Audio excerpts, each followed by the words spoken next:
Welcome to the Huberman Lab podcast, where we discuss science and science-based tools for everyday life. I'm Andrew Huberman, and I'm a professor of neurobiology and ophthalmology at Stanford School of Medicine. My guest today is Tom Segura. Tom Segura is a renowned comedian, writer, and director. During today's episode, we explore the neuroscience and psychology behind comedy, and we explore the creative process more generally. Tom shares his approach to capturing and developing ideas into narratives that are at once funny and thought-provoking. We discuss the interplay between daily life observations and larger cultural dynamics when developing comedy routines. We spend a fair bit of time discussing the neurobiological basis of humor and what data and brain lesion patients have taught us about why we find certain ideas novel, funny, or exciting. We also talk about how this relates to the activation of reward circuits in the brain and the seemingly automatic way that things are either funny or not funny to people, suggesting that humor is like taste or smell. You really can't negotiate what works for you or what doesn't. We also discuss emotional contagion and how skilled performers like Tom become masters at reading, shifting, and dancing with the collective energy of crowds, whether in small comedy clubs or large arena shows. So if you're a creative or you're curious about human psychology, or if you simply love to laugh, you'll come away from today's episode having learned a ton of useful information about the creative process and human nature. Before we begin, I'd like to emphasize that this podcast is separate from my teaching and research roles at Stanford. It is, however, part of my desire and effort to bring zero cost to consumer information about science and science-related tools to the general public. In keeping with that theme, this episode does include sponsors. And now for my discussion with Tom Segura. Tom Segura, welcome. Thanks for having me, cuz. We'll let people know who don't already know. Yes, we are related. Yes, we are related. People have asked me so many times the details, and I was trying to because I learned about it obviously later, that it was like my mom's great-grandmother and your father's great-grandmother were first cousins. They're both Basque, so northern Spain cousins. And then, generations later, they moved to South America, yours to Argentina, mine to Peru, and that's how we're cousins. Yeah, I guess distant cousins. But and my dad was on the podcast a little while ago. How did that go? Because I remember we talked about him coming on. It was great. I mean, he's a theoretical physicist by training, so we got to talk about physics, but we also got to talk about life, and I learned a lot from him. Did you? I learned a lot about him that I never known before. In that podcast? Yeah. Really? Yeah. I'll send it to you if you're ever suffering from insomnia. I would love to listen to it. He's a theoretical. I didn't even know that. Yeah, theorist, chaos theory. And now he's into quantum internet. Yeah. Jesus Christ. Where does he reside now? Northern California. Still working. Wow. Yeah, 81, still working. Look at our different sides of your dad is a theoretical physicist, and my mom fucking plays bridge.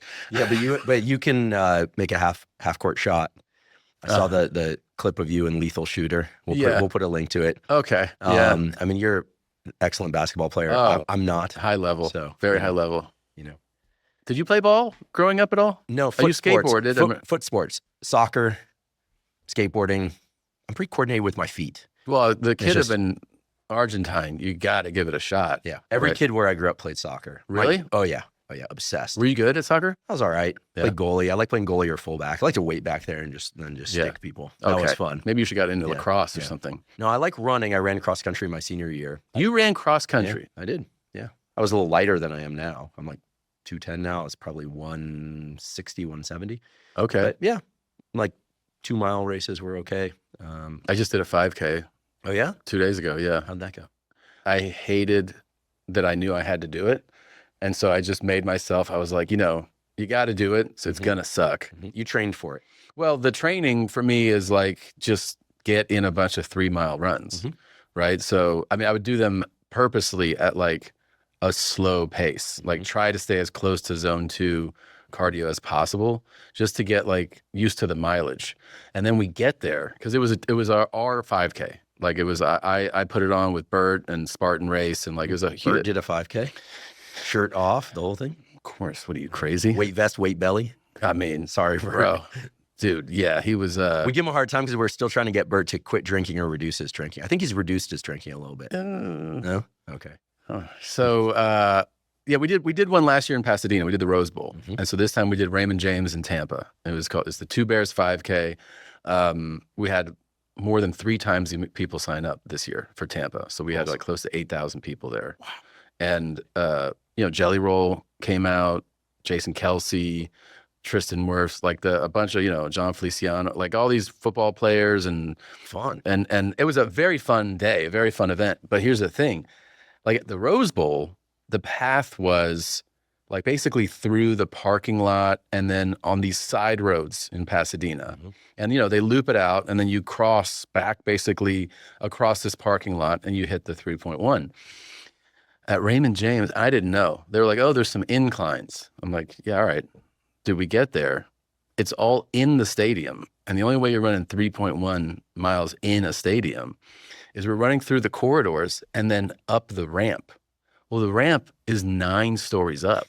I mean, you're literally... That's one long incline. Bro, so you're doing like a quarter mile up and then it would flatten out. Then you go down, you're like, oh, this is nice. And then you go up again. So, but I think when you're also running with people, you kind of get tunnel vision. Yeah. And you see somebody, you're like, that person's ahead of me. Like this pig is in front of me right now. Are you competitive by nature? Yeah, I think so. And so like I would, I definitely was like, I have to beat Bert.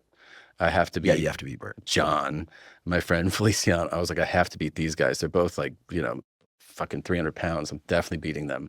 And so that was just like in my head every time I would think of them, I was like, you just have to keep going.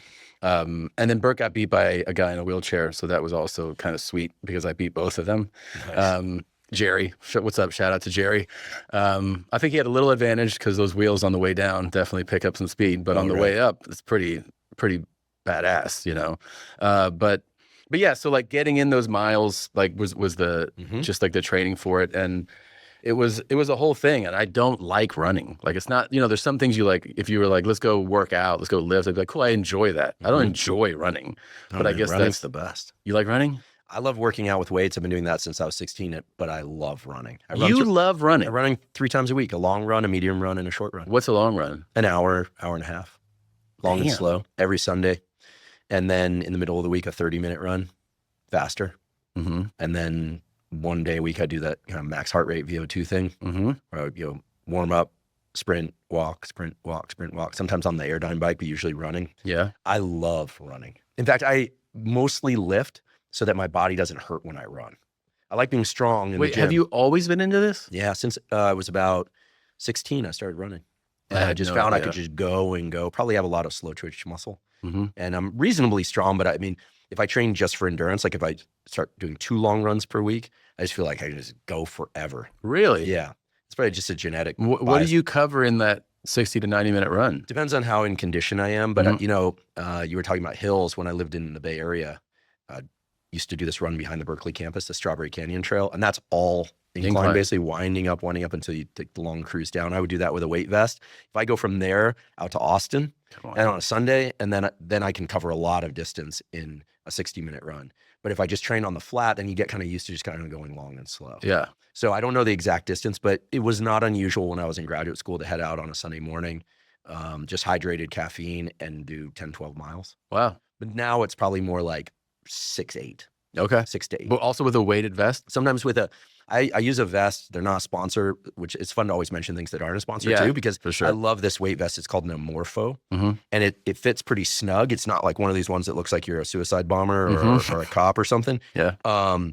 It sits really close to the body. It zips up, and it's got these like heavy ball bearings in it. So it's only about 10 to 12 pounds. Yeah. So it's not like a super heavy weight vest. Right. But it's enough that when you take that weight vest off on a separate run, you feel like a god. I will say that, like, as much as I say I hate run, the fact that I made myself keep doing, I was doing like daily runs almost, like 5 days a week, just of like getting used to the mileage.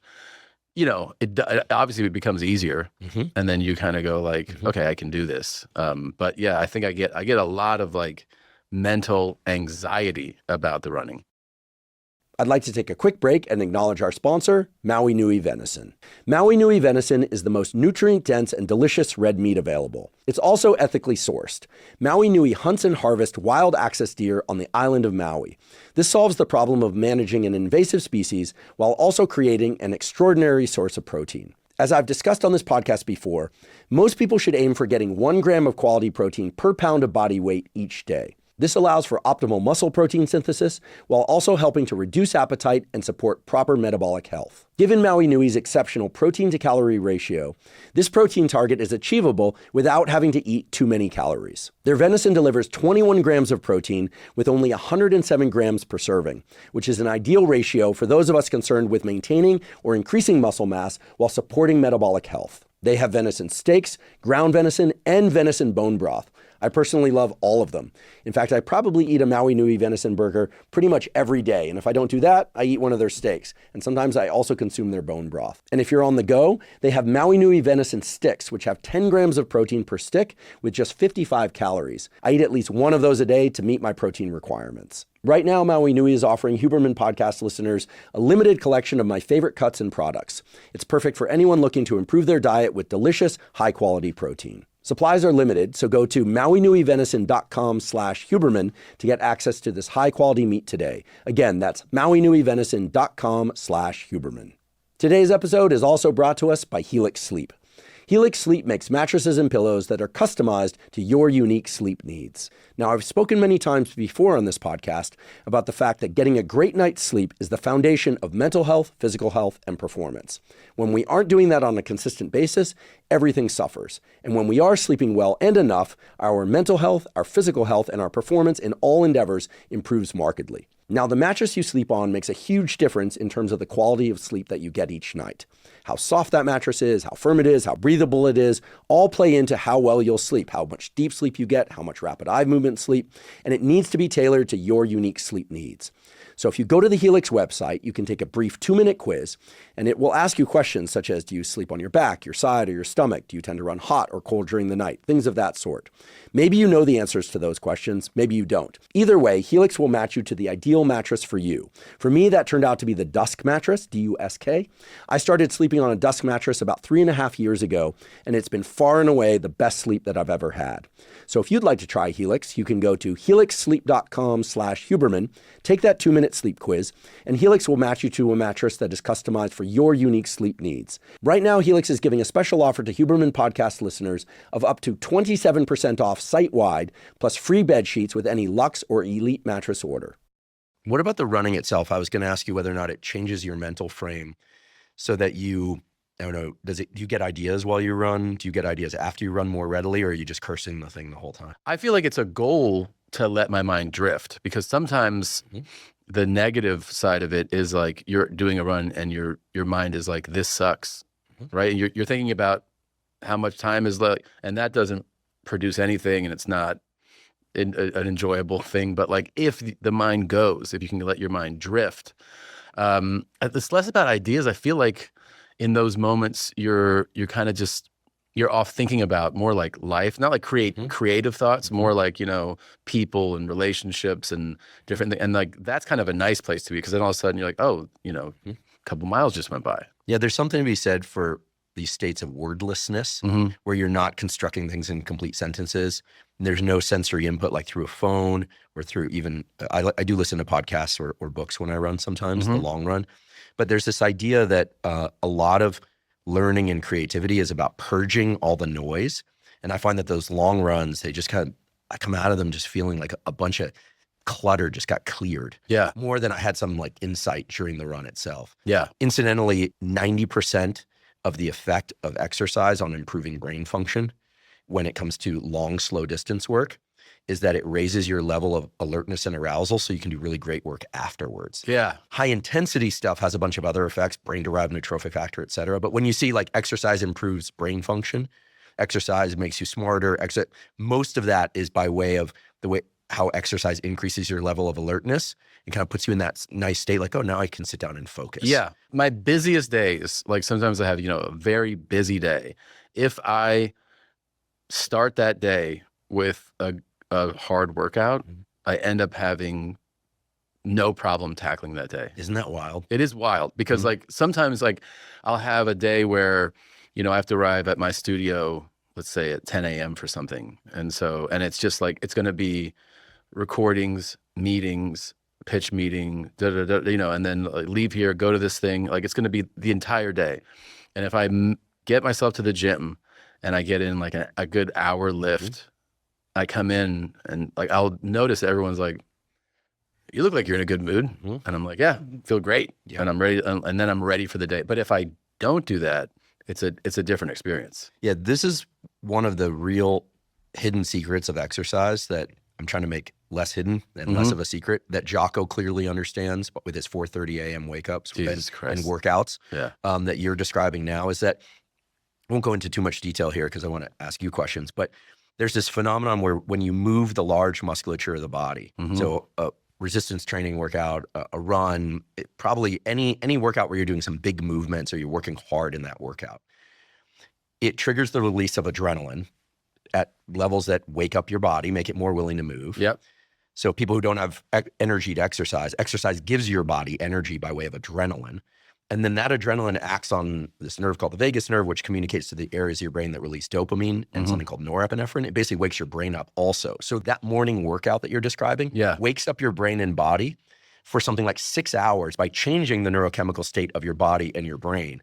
And so it's not a surprise that when you work out before a long day, that long day goes better. Yeah. Whereas if you hit the work of the day, kind of fresh, you're generating the adrenaline drink from all that stuff. This is when people feel a bit more anxious, they feel a bit more irritable, they feel a bit more tired. So this whole concept of exercise gives you energy, that's how it gives you energy. It's not caloric energy. You still need to fuel, et cetera, but you're talking about neurochemical energy. It fundamentally changes the way you show up to everything else. The way that I always feel like is, a lot of times when you wake up, you have what I would describe as like a fog sometimes, good. It's not just me. Oh yeah. Okay. So like that fog, sometimes, you carry it. Like it's in the day and you're just kind of like, oh, there's this, but I always feel like that exercise just completely wipes it out, where you're like, oh, like I'm actually alert now. And I don't feel that post wake up just fog that sits there. That's my favorite thing to knock out. I love that. I've got this crazy thing that I do now. You can try this. I bought a 70-pound kettlebell. It's about a third of my body weight. And I have it set in the hallway. So when I get up, because I wake up really groggy, really foggy, I grab that thing and I suitcase carry it to the end and back twice. And then I switch hands and I suitcase carry it back to the end and back twice. Just trying to like teach my body that it can do work right away. And I'm careful how I do it. But I find that now I wake up and I've got I think my body's anticipating that carry.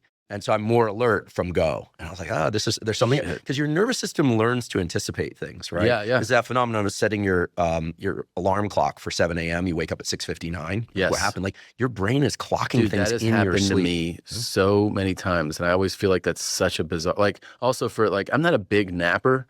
Sometimes I'll be like, I'm going to lay down. Like I have a hour window before I have to go do something in a hotel. Like I'm on the road and I'll be like, well, just in case I fall asleep, I'll set the alarm.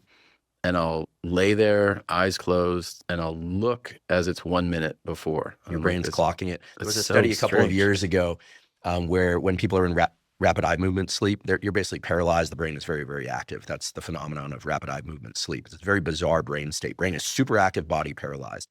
But people can blink and they can show some little like facial responses. If you ask them to do simple math problems during rapid eye movement sleep, you say, hey, what's 2 + 2? They'll, blink with your, wink with your right eye if it's 4, wink with your other eye if it's 5, this kind of, people can do math correctly in their sleep. They can answer not sophisticated questions, but the brain is tracking what's happening all around you. This is why taking the phone and putting it outside the room while you sleep, people sleep better. People say, oh, it's because of the EMFs. Nobody really knows for sure, but it's because your brain is anticipating picking up the phone even while you're sleeping. Wow. So there's, I'm hitting with a lot of data here, but it's well known now that if you give students a test and their phone is in their bag in the room, they perform less well than if their phone is in their bag in another room. Seriously. This is true for adults too. Your brain is tracking sort of potential movements, potential thoughts, potential actions. Like the way brain circuits work is to create sort of dominoes of circuit sequences. So when you're up, for instance, you've gone on stage so many times to do comedy. Yeah. As you walk out, your brain is queuing up a whole library of things related to that without you realizing it. Yeah. Right? It's all context dependent behavior. And when you get home, it's a different set of context-dependent behavior. So your brain is sort of like a magic library. I always think of this like as you get to a particular idea or thought or emotional state, the books change right in front of you to kind of match the set of things that you expect. So if your phone is in the room, your brain is operating that way even if you're asleep. That's insane. Yeah. What's your writing process? Let's talk about comedy. That's I've got about a gazillion questions. I'm going to try and make them really succinct. What is your typical process of capturing, you call them bits, right? Yeah, for stand-up, it's a bit, yeah. What's your typical process of capturing ideas? Like, do you voice memo into the phone? Do you write things down? I've done pretty much every version of it. Voice notes while high. Sometimes you listen to them later and you're like, holy shit. Are you a cannabis user? I mean, sometimes. I'm not like a heavy user. But a lot of times at night, if you take something and you go to sleep, you're trying to go to sleep, your brain's like, nah, I got ideas. Is that right? Oh, yeah. I haven't done cannabis since a long time ago. Yeah. And then sometimes you listen because you're convinced. You're like, this is one of the most brilliant ideas. Have you ever had great ideas that stick? Yeah, I've had good ones that stick. Sometimes the wording's a little off, but yeah, I've had ones that I actually do enjoy afterwards. And then sometimes you're like, you can hear yourself smiling, like, because you can tell someone's emotion by their voice. So I can hear that I'm like, dude, then like, because you're recording. I'm recording into my phone. So let me get the process. So you're heading up to sleep and you take an edible. Yeah. This is comedy school 101. No, I'm just kidding. Hey, listen, you're the pro. And you go to voice memos. You're there, eyes closed, and you start riffing on something. Yeah. It's like it feels like it's separate from you, right? Because like the right kind of, I guess, dosage of THC, it does make your mind run, and sometimes you have less self-awareness. It's just like the nice way to think about it is that your brain always puts things on a shelf for you to get through your day, like things that make you uncomfortable, even, right? Like there's things that you go like, I don't want to think about that, and then THC, I think in the right dosage, just goes, here it is. Like it puts it in front of you. Sounds terrible. It can be terrible. Sounds awful. That can be like often what like too much is, where you can get into like paranoia. But I think if you have a dosage that is not too strong, so it's not like uncomfortable, it just lets the mind run. It's like stream of consciousness happens. And so when that's happening, I feel like you go, oh, this is a like, it feels like a new thought, a new perspective on something. And you go, it makes you laugh. You say, oh, this is an idea. I should take this on stage. Because I think for me, a lot of the thing is, here's the kernel of the idea. And then it's not so much I'm going to write out long form how to do it. It's like, that's the idea, take it on stage. So you don't actually write things out full form? No, I don't write them out full form. And then I just go on stage with the kernel of the idea that I kind of have a blueprint of like, well, here's what I'm sort of going to try to attack, and then see what happens as I speak it. Because the other way that my favorite way to write comedy for stand-up is through conversations. In other words, we're talking and I say something and I either go like, oh, I should say that on stage, or I just find that I'm naturally riffing on it and like making you laugh. And then I go, I should try that on stage. Because everything is like, it's funny here, is it funny there? That's kind of like how your mind operates, right? Like this is funny in this context. Is it funny in the performing context? But when you're trying new material, you're not doing that for a Netflix special. You're doing that, and it's the term working out. Like you go to the comedy club on a Tuesday night, and you're working out. You're trying new material, seeing how it lands. You've never, is what you're saying, that you've never actually built out the bit? You're building it out in real time. In real time, yeah. Whoa, is that typical of? I think there's different, camps of it, right? Like also there's so many different. Stand-up is so popular that there's all these different styles, and like, there's like setup punch guys, like what you would call almost like pure joke writers. Sam Morrill, Dave Attell, Mark Norman, those guys, I feel like they do a lot of like, it's the economy of words. It's like clear premise, setup, and then boom, punchline. So it'd be like I'm thinking about Norman, right? I won't try and do one of his jokes, but I like Norman's comedy.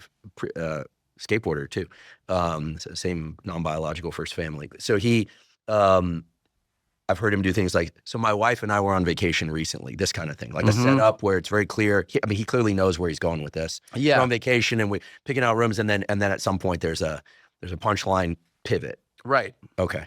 So there's like some of those are, especially when you feel like they're quite short, if it's like it's like over quickly, that's gonna a lot of times be something that you knew. I'm going to say it exactly like this. It's like the most traditional form of a joke. Here's the setup, here's the punchline. And like I've written jokes like that in stand-up, but I do a lot more, long form, I think, like storytelling stuff. And so, to write that all out, I feel like you almost get in your own way, because you're just like, because then what happens is what you write and what you say, that it's never quite the same. So you kind of go through what you think is funny about what happened, and then you take that on stage, and then you take that on stage maybe in a room with like 80 or 100 people, and then that's the nice thing about stand-up, is you learn right away if that shit is funny or not. Like people are laughing hard, and you're like, and that's what's such a rush, because you go, this was an idea, this thing happened, you try it, it works. It's like, it's a really euphoric feeling. And then if it doesn't, that's when like kind of the, I guess like the real work of it comes in, because then you're trying to figure out, you're like, especially if you're like married to the idea, if you're like, this is funny, but it didn't work. So then you start thinking about, is there not enough information for it to work? Is that the problem?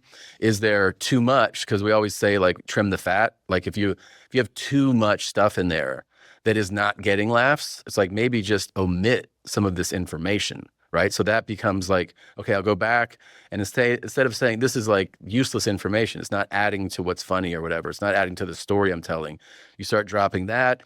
And so you start experimenting. And then sometimes you just get into like, okay, is the actual line that I'm saying the problem? Is it that that's not a good enough joke line? And then you start experimenting with that. And then sometimes you figure it out, which is again like such an amazing feeling, where you go, this used to not work and now it works.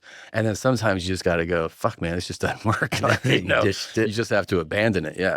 If something works, or you feel like it's it's the start of a thread that could work, do you end up writing it down for later? Like you're cueing yourself, like the walk with my son bit or something like that, or it's just, or it's all in your head? Well, you kind of have it all in your head. And then I was going to show you, like I have this, I'll look at this like before I go on stage, right? Which is like, Tom's showing me, we can get a photo of this if he lets us. It's a bunch of Sharpie written single words. Yeah. Gitmo, jail, teacher, duck, Huberman, just kidding, Augusta, kill my wife. It's like, so those like Hitler,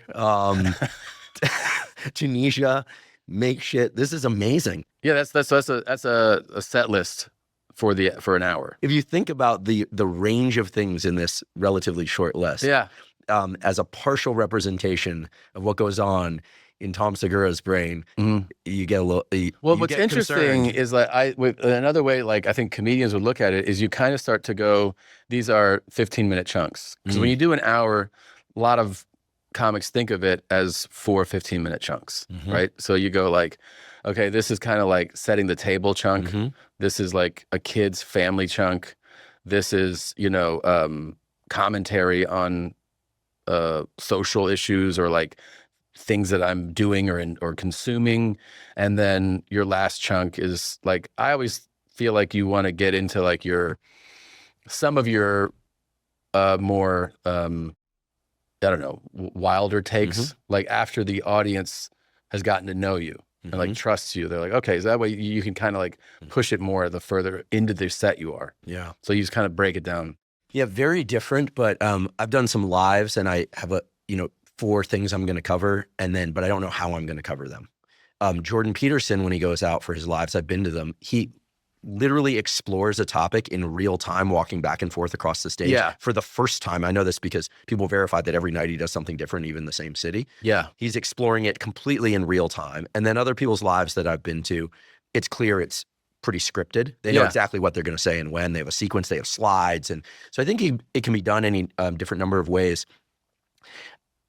How long do you go during your waking hours without making or thinking of a joke? That's a good question. I really feel like, When you ask me that question, do you know the first person that I think of is actually Rick Rubin, and this is why. I remember reading that book he put out, Creative Act. and he was like, "There's something about," I'm paraphrasing here, but about like having your antenna up. Like, in other words, you still put out, some part of you puts out the signal, so to speak, that you're not like going, I need to find something funny, but you're putting your brain in the mode of that, right? And you can also choose not to. And I think there's times where you go like, oh wow, I haven't thought of any, like, I haven't looked at anything with like a humorous perspective today or for whatever, how many hours. And it's almost like that can shift either by you consciously making an effort to do it or by the company you keep. Because like, obviously, if you're hanging out with comedians, people, it's like just by being around them, your brain just shifts to like joke mode. You know what I mean? Like you're thinking in those terms. Or if you're working on something, like like writing a script or something, your brain is like actively, even when you're not trying to, it's like thinking of that story and thinking of jokes for the story. So the answer is like, depending on the day, it can be like all day you're just like joking. And like, you're just, in my case, like, saying mostly like awful things because that's what makes me laugh, I think. You know what I mean? Like whether it's with friends or family, just like trying to make yourself laugh, really. And then there's days where it's like, you're in like a completely serious mindset where you're like, nothing humorous is occurring to me at all. You happen to be married to a comedian. Yeah. Which probably helps your home life in the sense that, has she ever been offended by one of your jokes? Early on, I remember like we would have conversations where it was more like the fact that I'd pitch like a joke idea and she would be like, that's fucking awful. And then I told her, I go, whenever you think something is awful, I know it's going to be good on stage. Like, and she was like, that's horrible to say. I was like, no, it's true. Like if you have disdain for what I said, then I'm pretty confident that it's going to work. And it was kind of like that. But no, for the most part, no. And she says wildly inappropriate and crazy funny things, like often way over my line. You know what I mean? Not where I'm offended, but I'm like, Jesus Christ. Like, yeah, she says crazy shit. Really crazy. Has she ever offended you to the point where you're like, you can't tell that joke in public? Our family will suffer. No, we've never had that conversation. Sometimes we have what makes this joke digestible conversations.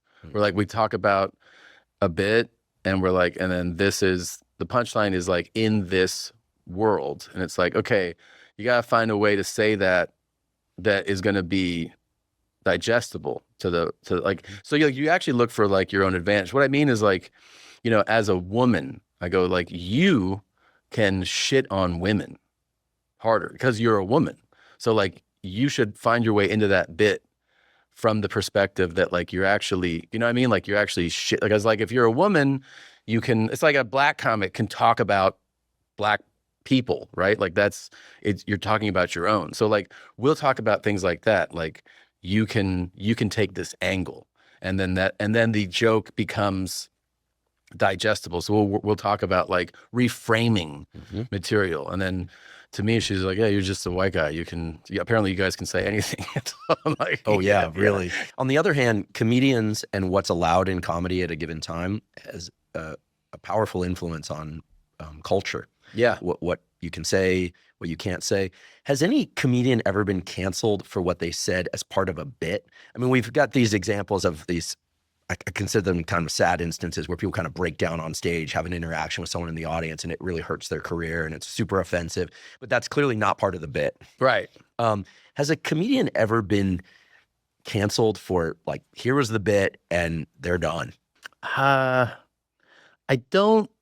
can't tell you that it comes to like the top of my head thinking about that. I know there's been like, I remember there's a Canadian comic that in Canada has some like bizarre, to my experience, free speech rules. Oh, okay. I think you were going to say comics. I was like, I always think of Canadians as so kind of kind and well behaved. And they have some amazing comedians. Yeah, they also have some crazy serial killer stories up there, I discovered. So, really? Yeah. I mean, this idea that Canada is just all like nicer Americans is not true. No. They're wonderful Canadians. Yeah. But they're not all nice.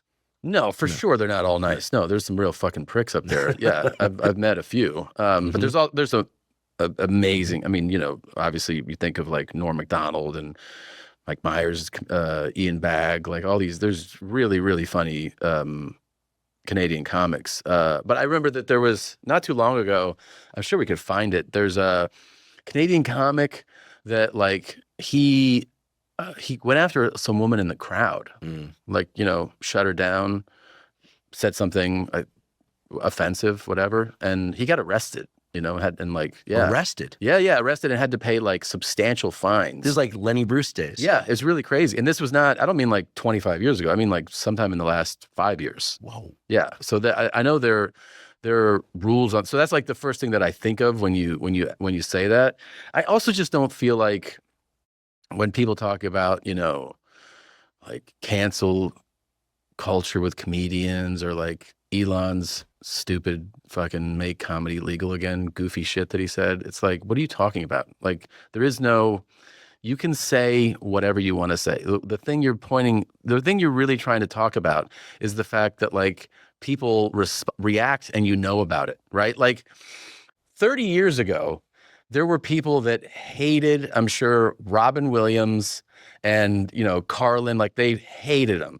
The difference is they would just tell their friend, and if they really wanted to make a point, they'd get a pen and a paper and buy a fucking stamp and mail them a letter. Like now you have social media platforms and people can make videos and like go crazy and you just hear the noise. But that's not like humanity has changed. You just hear people telling you that they don't like what you did or that they don't think you're funny or whatever. It's not like that didn't exist before. But that's also because, thanks in large part to Rogan, but to others as well, most comedians seem to control the venues in which they release their information. Podcasts. Yeah. You know, I guess you could be thrown out of a club and not be able to present your material there, but there's probably another one that you could open up, and that's happened too. Yeah. But podcasts, people will now release their own specials where, you know, it's pay to view. There's Netflix. There are a bunch of different venues where it doesn't seem like comedy is as centralized anymore, controlled by the major media houses. That is true. It's in complete control of the comedians themselves. Like you can put up clips of you doing stand-up, you can make skits, you can do short films, you can do whatever, and you can release it and find an audience, like they say, you know, like have an audience come to you. But I just don't buy this whole thing that like, you know, you can't joke about that. You can joke about whatever you want, man. But not at work. I mean, if someone makes a joke or repeats a joke, in let's say an academic setting, for instance, or the office place. No, your guys' world is the worst when it comes to that. The academic world is. Actually, it's interesting. In the last 5 to 8 years, the academic world has actually, around this topic, has become safer because the rules are very clear. They're what I call thick black lines, right? It's when things are murky that people got themselves in trouble. Sure. Right? So if you look 10 years back, it was really complicated. Now everyone kind of knows what the standard is. Yeah. Might be uncomfortable for some, not for others, but they know what the standard is. It's very easy to adhere to a standard if you know where the fences are. Sure.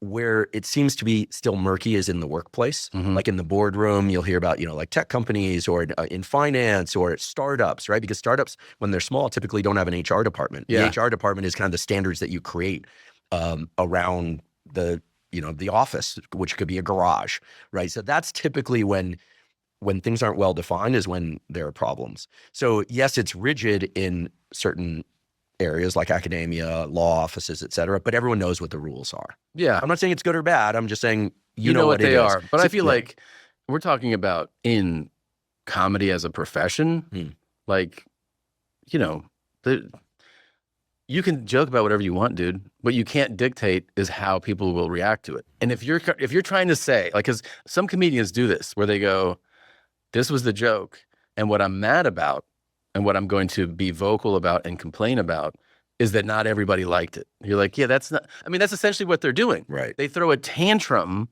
over the fact that some people are upset at the joke. You're like, yeah, that's how it goes. Like either it goes really well or it doesn't. And if you can't go, oh, see, I can't joke about stuff because look how they reacted. You're like, that's how this works. Like what you can also do is completely ignore that. And if you want, double down on your joke. Keep going. Do a crazier version of your joke, but just be prepared that not everyone's going to go, that was the greatest thing ever. And that's what some comics do is they go, I can't believe not everybody is applauding me on this thing. They'll liken it to cancel culture, which is insane. Right. Yeah. You have to be a professional, and part of being a professional is how it lands is as important as you just have no say in that. I'm always fascinated by comics who will smirk or laugh a little bit at their own joke, and assuming that certain jokes and bits work exceptionally well, and you carry them forward from trying it out to Netflix specials or big venues, you do huge venues, you do huge venues. Do you ever get tired of the material and worry that your response is not going to that your amusement won't be there and therefore they won't respond to it? This is two questions woven, I'm realizing. Do you think your own amusement with a joke has an impact on how it lands? That's question one. And woven in with that is, how do you then work with the idea that every time you tell a joke, it might not be as funny as the previous time? No, those are great questions. I feel like if I'm smirking or laughing at a joke of mine, it's probably organic. I don't try to like manufacture one. You still want to enjoy the process of performing it. And when you lose that enjoyment of performing it, I do think the audience knows on like an unspoken level. There's something about it that doesn't come across the same way. And yeah, you sense it. And I think typically what's happened to me over time is if you're on tour and you're kind of like, your brain is like walking up to this bit, like you know it's next. And you start to like internally go like, this fucking bit. Like what happens naturally is you start to drop it. And you're essentially listening to yourself. It's one of those, it's like the same way you go, I don't like this person, right? You go like, I don't think I want to be friends with this person. And you kind of like don't return a text, or you go, I'm not going to hang out with you. Slow exit. It's a slow exit. And what happens is you drop it. And the great thing about dropping it is your brain goes, hey, you have room for something now. And that room for something also prompts your brain to start thinking of new things. That's how you kind of come up with new material, is that but you have to, this is the danger, by the way, of these comedians. Sometimes there's these comics who are like really funny, really talented people, and they'll have a 20-minute set, right? You'll be working in clubs and you see them do a 20-minute set, and then they murder, right? They fucking kill so hard. And then like 5 years later, you see them and they're doing that 20-minute set. And what happens is it's like a very natural thing that you just have to deal with, is they have this great fear of not killing that hard anymore. So they don't stop doing that 20 minutes. And by not stopping, they just stop evolving and they stop creating. And they're just like, they're the 20-minute set guy. You go like, yeah, they have that great 20 minutes. And then it starts to get dated. And then, you know what I mean? Bop. It's exactly. Only a fraction of the audience will know what I'm talking. There was a song that was like the song for a summer. You could replace Bop with any, like a song for a summer way back when. Yeah, it's a summer hit. Everywhere. Yeah. And then the band just disappears because the one hit wonder phenomenon. Yeah. You have to like, because you'll see the very best comics will do this. And like, it's kind of something you have to wrap your head around. But then once you do this long enough, you go like, oh shit. The most elite comics are completely willing to bomb at these workout shows, not like at their hour huge show, but like at workout shows. Super elite comics will go up there and be like, I'm just going to do, because they know that you have to be willing to eat shit to come up with something really good. And sometimes you'll watch them like bomb and your own insecurities flare up. You're like, oh my God, this is like, I can't believe like all these people are going to be like, you suck, and these guys don't care. They don't care because they know you have to train to get stronger, basically. So beautiful. Yeah. When Josh Waitskin was on this podcast and He also did a conversation with Rogan, which is different. And if somebody's interested in this stuff, they should check out both because they're complementary conversations. But Joshua is this child prodigy chess champion and then went on to do a bunch of other things at extremely high level. He talks about the need and his lack of fear, which is very admirable, for cutting ties with your previous self. Just being willing to say, you know what, like that was a NBA championship. He works with the Boston Celtics, so this is very relevant right now. Or that was last year. We're a new team now. We're not the defending champions. Yeah. Or musician had a platinum album, or this was a particularly successful podcast run, and just cut ties with it and be willing to just go completely now and future. You mentioned Rick. One of the things that I've benefited so much from being friends with Rick, in addition to the fact that I just adore the guy, is that he has so many stories about things from the past if you ask him, but he never brings that stuff up. You know, he'll indulge you if you say, "Oh, tell me a story about Joe Strummer or something." He'll tell me. Yeah. But he really lives now and forward. Yeah. And I think it's the Wade Skin that says, you know, you don't want to be on the train of life. You want to be strapped to the front end, you know, experiencing space and time as it's unfolding, which is a very philosophical way to put this. But that challenge of cutting ties with your previous self to continue to evolve your craft is so hard, but it's exactly what you're describing. Yeah, I mean, like I had this rule early on that I think I was just lucky that I told myself this, which is that I recorded an album, I think in 2010. And, you know, you kind of want to get like a special and a deal, but I didn't have one. So I recorded an album and I put out the album. And at that time, you know, people are buying these comedy albums and you starting to stream stuff. And also physical copies are still a thing because this is like 2010. And so this was my work. Like from when I started stand-up to this album, this was like the best I could do, right? This was all my best stand-up. And I put it out and like, yeah, I mean, I had some marginal success with it. Like I was selling a lot of copies or whatever. Well, I told myself that even though I was not a ticket selling comedian, that everybody who was at a show had heard that album, like that they all knew it, which was completely not true. But by doing that to myself, it made me go, well, I need a new hour, right? So I was lucky that I thought that way because I could have stayed doing a lot of that album because those were like really worked out bits that would just crush. But I was just like, I knew that like I wouldn't move on and evolve if I just kept doing them. And that was a thing that and then the next thing I did was another album and I did that again. I was just like, I gotta like drop this stuff and move on. And that's, I think, what helped me and a bunch of other comics who like now we're in the practice of like shooting specials and then you just drop all of it and you go back to square one. But like that helps you to continue being creative in stand-up. You have to just drop stuff. I love it. And I think this pertains to so many, basically all creative forms. Yeah. As many of you know, I've been taking AG1 daily for more than 13 years. However, I've now found an even better vitamin mineral probiotic drink. That new and better drink is the new and improved AG1, which just launched this month. This next-gen formula from AG1 is a more advanced, clinically backed version of the product that I've been taking daily for years. It includes new bioavailable nutrients and enhanced probiotics. The next-gen formula is based on exciting new research on the effects of probiotics on the gut microbiome, and it now includes several specific clinically studied probiotic strains that have been shown to support both digestive health and immune system health, as well as to improve bowel regularity and to reduce bloating. As someone who's been involved in research science for more than 3 decades and in health and fitness for equally as long, I'm constantly looking for the best tools to improve my mental health, physical health, and performance. I discovered and started taking AG1 way back in 2012, long before I ever had a podcast, and I've been taking it every day since. I find that it greatly improves all aspects of my health. I just feel so much better when I take it. With each passing year, and by the way, I'm turning 50 this September, I continue to feel better and better, and I attribute a lot of that to AG1. AG1 uses the highest quality ingredients in the right combinations, and they're constantly improving their formulas without increasing the cost. So I'm honored to have them as a sponsor of this podcast. If you'd like to try AG1, you can go to drinkag1.com/Huberman to claim a special offer. Right now, AG1 is giving away an AG1 welcome kit with 5 free travel packs and a free bottle of vitamin D3 K2.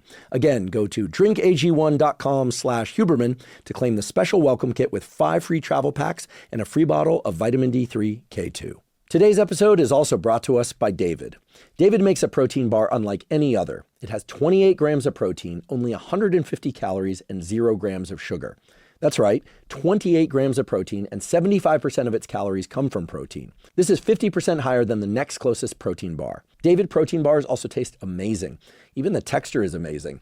My favorite bar is the chocolate chip cookie dough, but then again, I also like the new chocolate peanut butter flavor and the chocolate brownie flavored. Basically, I like all the flavors a lot. They're all incredibly delicious. In fact, the toughest challenge is knowing which ones to eat on which days and how many times per day. I limit myself to 2 per day, but I absolutely love them. With David, I'm able to get 28 grams of protein in the calories of a snack, which makes it easy to hit my protein goals of 1 gram of protein per pound of body weight per day, and it allows me to do so without ingesting too many calories. I'll eat a David protein bar most afternoons as a snack, and I always keep one with me when I'm out of the house or traveling.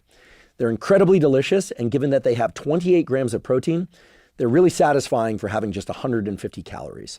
If you'd like to try David, you can go to davidprotein.com/Huberman. Again, that's davidprotein.com/Huberman. On the topic of the finding the material humorous or being excited about the material being crucial to how it lands with the audience, I'm going to make this very brief. When I was an undergraduate, I was interested in what makes something funny, and the psychology and neuroscience of humor. And there wasn't a whole lot of neuroscience on it at that time.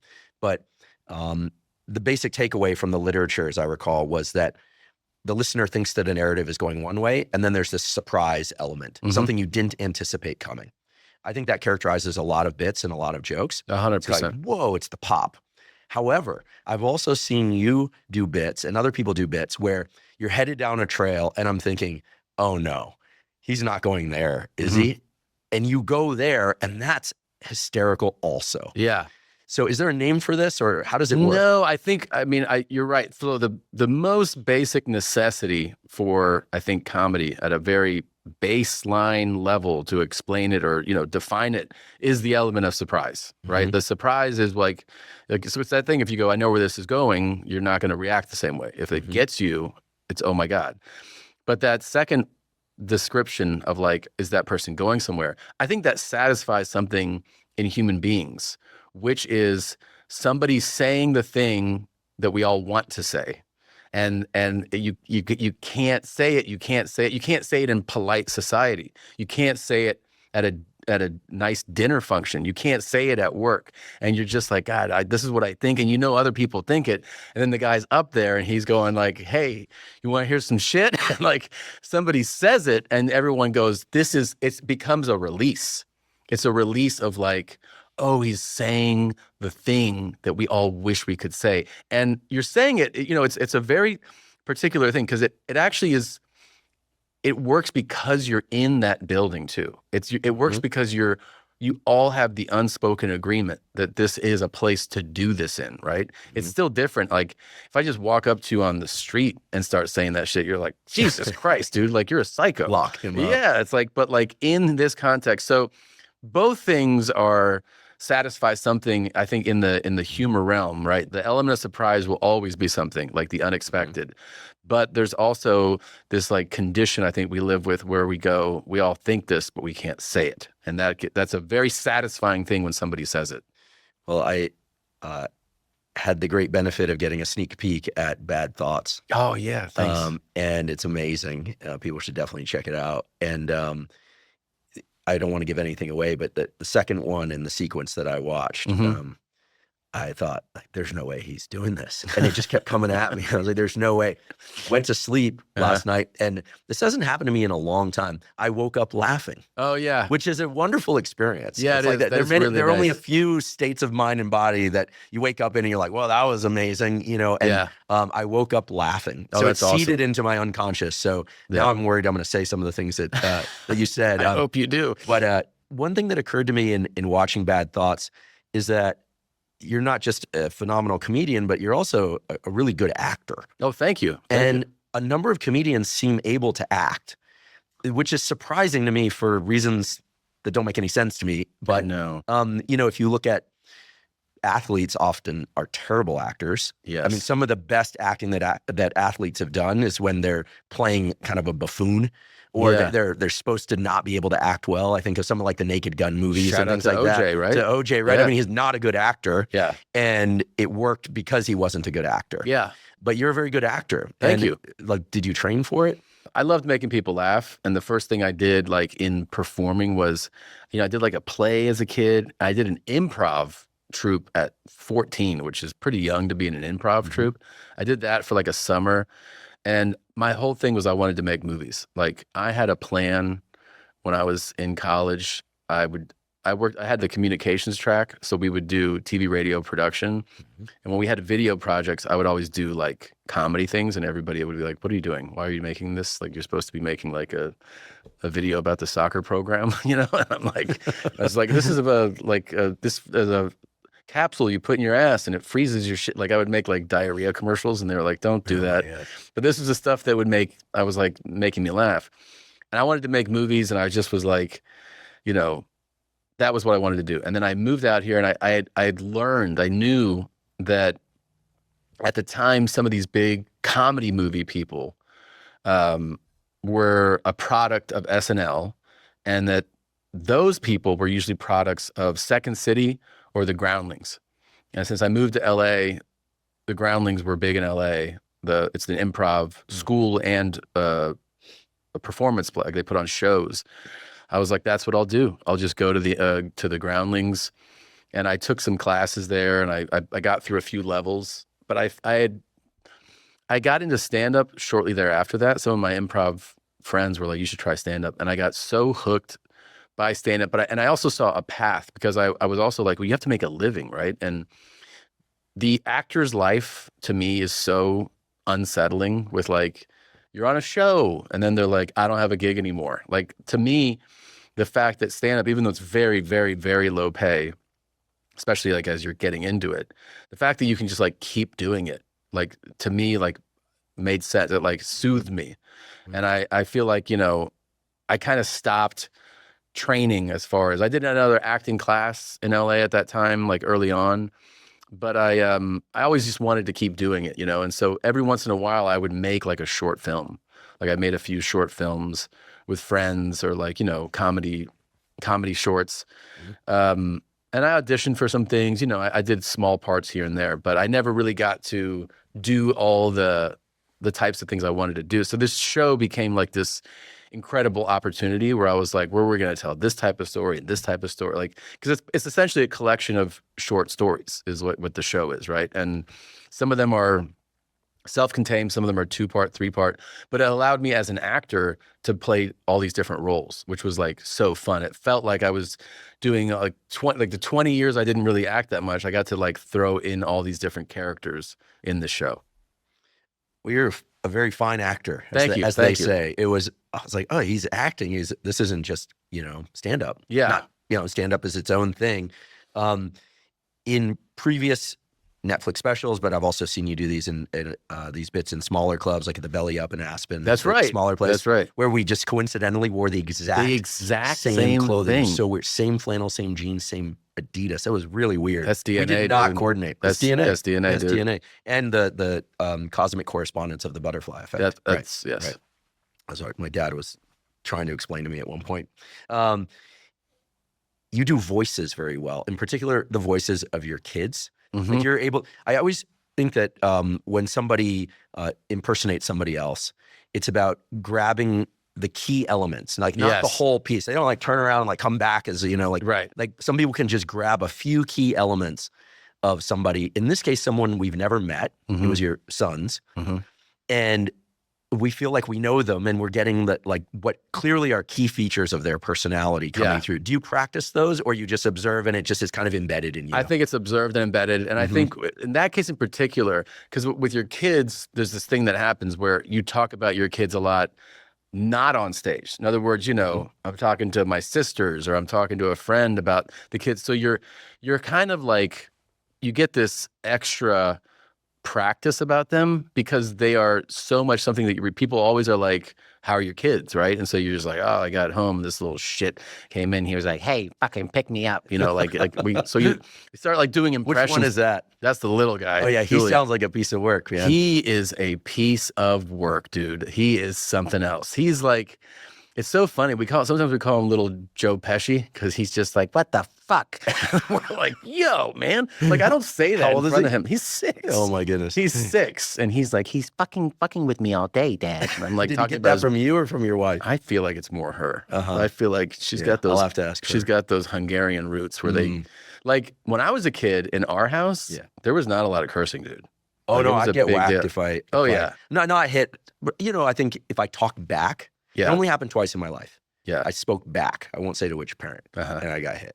Okay. Nowadays, people are like, oh, he was beaten. I'm fine. Yeah. Okay. I don't swear at people. Yeah. Very often. It's an extreme circumstance. Yeah. So, but he swears all the time, apparently. Dude, I mean, to the point where like, I know people, whenever you talk about this, people are like, you're a bad dad. I'm like, just shut the fuck up. Like, you've never been around. Like, these boys I have 2 little wild dudes. They're, by the way, I always share stories of like extremes.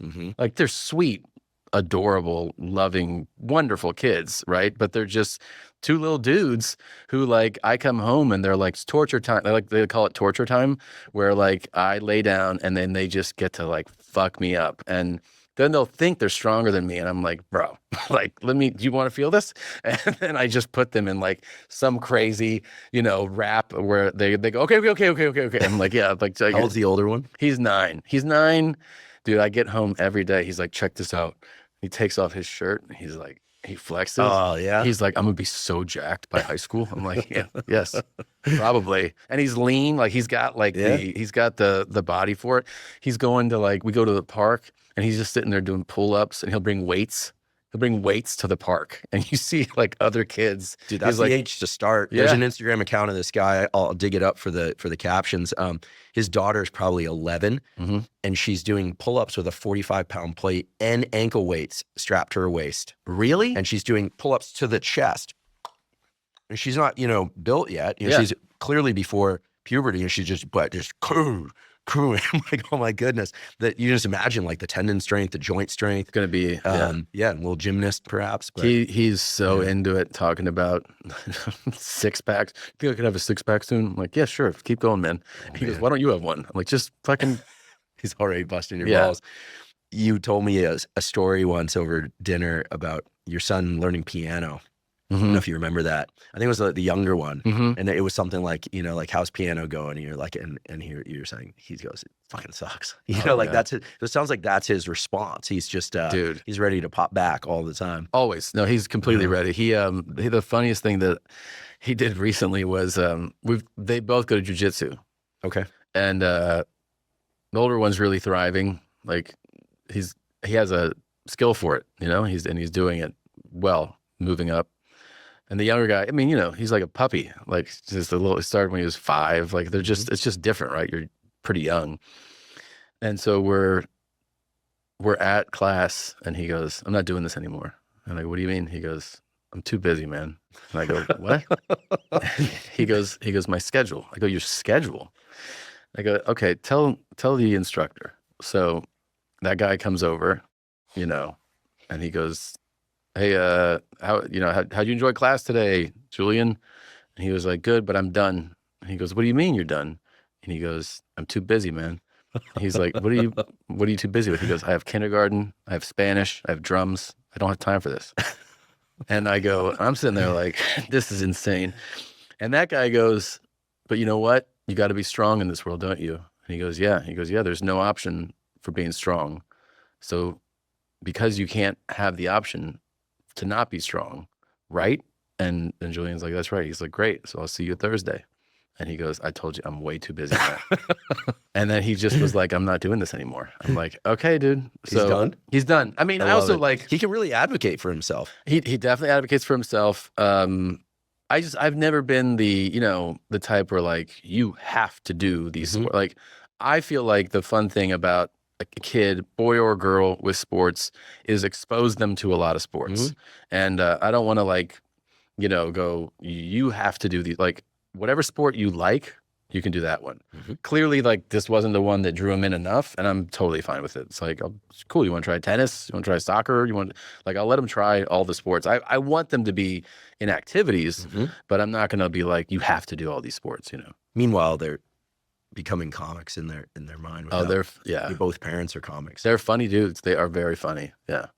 They love to laugh, and it's fun because you see kids, when a kid says something that's genuinely funny and you start laughing, you see like that look in their eye. They're like, oh, that's cool.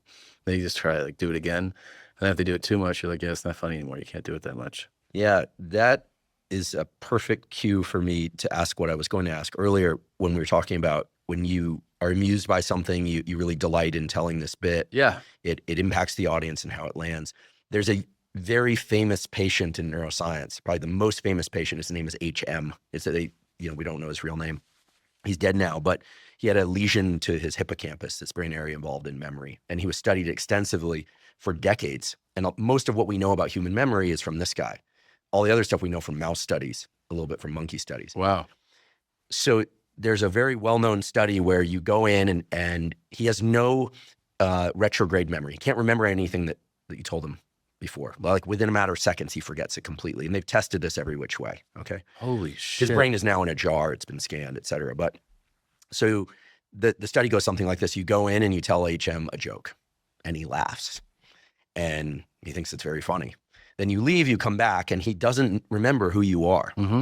This has been tested again and again. He's not fibbing, okay? And there are a number of ways that you can measure this, especially if you make it, sadly, like some survival-based things. Like you tell him the joke again, and he laughs again, but a little less. And the next time a little less, and a little less. And eventually he's like, yeah, that was not really funny. Yeah. Same joke. He does not remember the joke, but there seems to be some unconscious memory of the joke, which I always found fascinating. So it's almost like the narrative around something, we get saturated to it. We're all familiar with the friend at a dinner or party that tells a joke and everybody laughs. Mm-hmm. And then they make the cardinal mistake, which is to tell the joke again at the same dinner. And it just burns it. It burns it there and it burns it the previous time. So I'm not asking you to be a neurologist or a neuroscientist, but what do you think is going on here? Well, not necessarily in HM, the patient, but there's something about telling that funny punchline twice. Yeah. That you just, I feel like guys seem to do this more. It's like, you got it, you nailed it. Yes. Do not tell the joke again. Well, every guy thinks he can fight, fuck, is funny, and can drive. Those are the 4 things that every guy thinks he's awesome at. And you're lucky if you're marginal at one.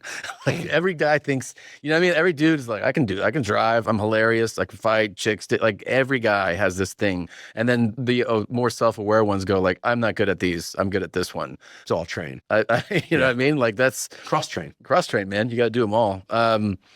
But the funny thing is when you were talking about HM, what I thought the point you were making is that, you go back in and it's not HM that is not laughing anymore at the funny thing. It's that the person telling is that you lose something. Because there is this thing in stand-up that is like a phenomenon. Like I don't have the answer to, but any comedian you talk to will tell you that this is true.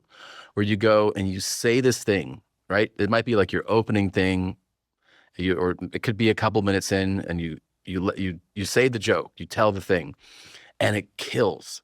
And you're like, fuck yeah, this is awesome. You know, like your brain just goes like, lock it in.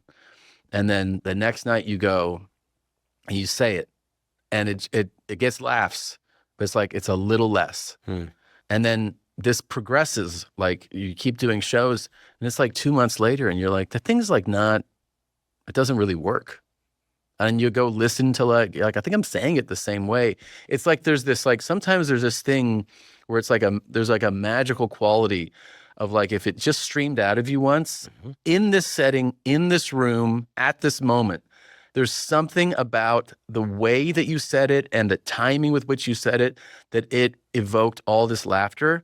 And that for some reason, this thing no longer connects and just, it doesn't register. And you try to do the analysis of why that is the case. And you essentially just end up doing this. You're just like, I don't know why, but it just stopped being funny. To all new audiences, it killed over here. It doesn't work here. So interesting. I'm obsessed with mainly 2 things, time perception and state changes in the human brain. Like we know so much about REM sleep and slow wave sleep. We know very little about waking states, like alert and focused, or like we have these terms, but like there's so much more going on there. And so the question is this, we're at a club or a stadium and you're going to go on, but I go on first, which means my bit sucks. It just sucks because I'm not a comedian. Someone else goes on, let's say Brian Holtzman, I find very funny. Yeah. He's good, right? I mean, when he's on, he's really on. He's very funny. Holtzman goes on and does really well. Yeah. Who do you want to follow? Holtzman. Because the crowd is in a state of being ready to receive the jokes. Exactly. Okay. Yeah. I feel like when you're newer, probably the typical answer from most comedians would be like, I want to follow the guy that didn't do well, right? Because then like I can save the day.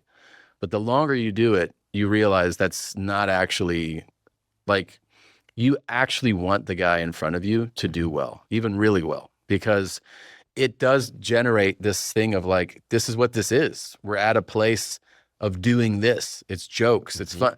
And, you know, we kind of, you borrow the term ride their wave. Like that guy just created a wave and if you can jump on it. Sometimes you have to reset. You have to like, you know, you're kind of letting the audience know this is a different thing, especially if they like absolutely murder. Like if they destroy, you're like, whoa. Like you just kind of go, yeah, I'm a new person. And the thing is, you don't want to go like, I'm scared that happened.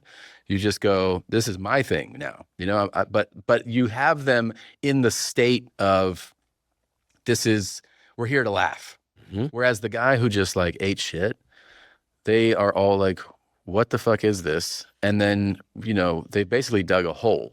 So then you go up there you're now the person that has to like set the table and be like, so I know that last thing felt like a fucking eulogy. So now I will try to get you out of feeling the way you feel and make you understand that it's joke time. You'll often start slower by following the person that did poorly, right? You think it's oh, you're funny, it's now going to go well. You have to like cook it back up. So following the good comic is always the better choice. I'm thinking of giving toasts at weddings. Yeah. Like if somebody gives a really great toast, giving the next toast, you know, saying, oh, that's a hard act to follow. No, actually it's an easy act to follow. Yeah. Because everyone's just kind of basking in whatever just happened. Right. Sounds similar. That's right. These state changes, whether or not we're talking about running or you're talking about cannabis or you're talking about whatever it is. I mean, I find that so much of the creative process or the constructive process, science or comedy or whatever, is about accessing these states. And we learn how to do it through what kind of becomes an unconscious process, but you know how to get there again and again. And so much of becoming a professional is about going through the peaks and valleys of, you know, bombing and coming back. Totally. You know, so I'm curious, before you go out on stage now, given the size of the crowds, is just the kind of memory of what's about to happen sufficient to put you in state? So the thing is, the longer you do it and the more shows you do, you've kind of performed in every state. Sometimes you have to I like to remind myself that I'm at my funniest and I'm the best version of myself on stage when I have a silly mindset going, meaning like just like goofing off, like being a kid almost. So if I'm backstage and I have you in there and I'm just saying, you know, I'm like poking you, not like roasting you, but like, you know, being silly, right? I can tell you. We're related. I can tell you. Just like being silly. I feel like that mindset is like the best version of me to go on stage. And you can forget it, by the way. I forget it all the time, right? Because I've performed tired, upset, sad, anxious. Like I've performed in every possible state. But I do like to tell myself like, oh yeah, don't forget, kind of like get yourself into this silly state. I also like I'm kind of an introvert, right? Like there's some true extrovert comics, like Buddy Burt's like a true extrovert. And like his green room before a show will have like 80 people in it. And I'm like, what? Like I like my green room to have either just me or like 2 or 3 people and like chill energy, but still like, it's still loose, right? It's not like a serious thing, but like loose fun. And that gets me into the mindset of like, this is going to be fun. I look over my set list, you know, like I'll check in on, you know, you listen to like what the crowd's like and you're like, oh, they sound hot. Like that kind of gets you excited.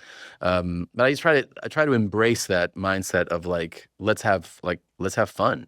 Let's have fun. That puts me in a good place as a performer on stage.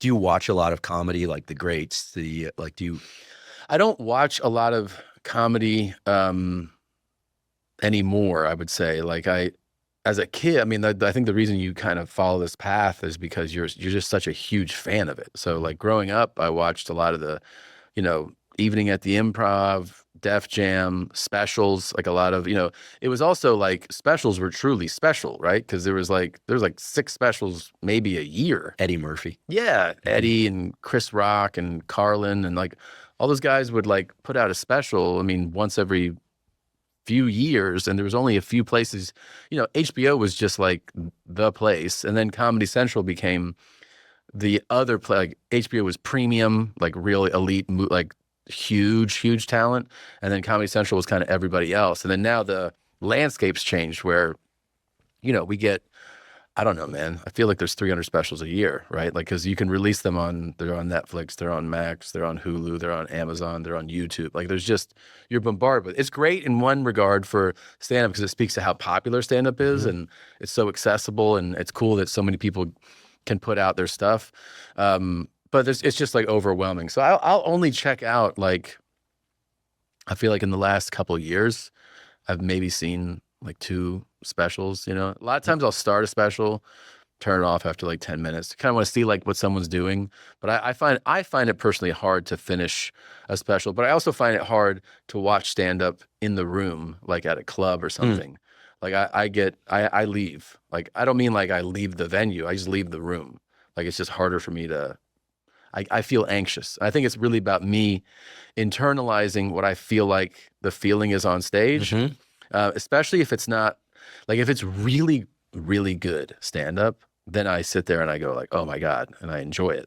But if there's like any bit of it that like feels like maybe that's not working or that guy's anxious or whatever, it reminds me of my own feelings on stage that are like that. And I don't want to be in that space. So I leave the room and I'll just go sit somewhere else. I mean, so much of what we're talking about today, I just realized, is emotional contagion. It really introduces this question. This is very reductionist thinking, but how much of the success of a bit or a joke is the emotion that the person telling it is carrying, and how much of it is the actual words and content? It's probably that plus the rhythm and the timing. There's a lot of things. It's a combination of those things, yeah. But emotional contagion is real. You're talking about it as a comedian watching comedy.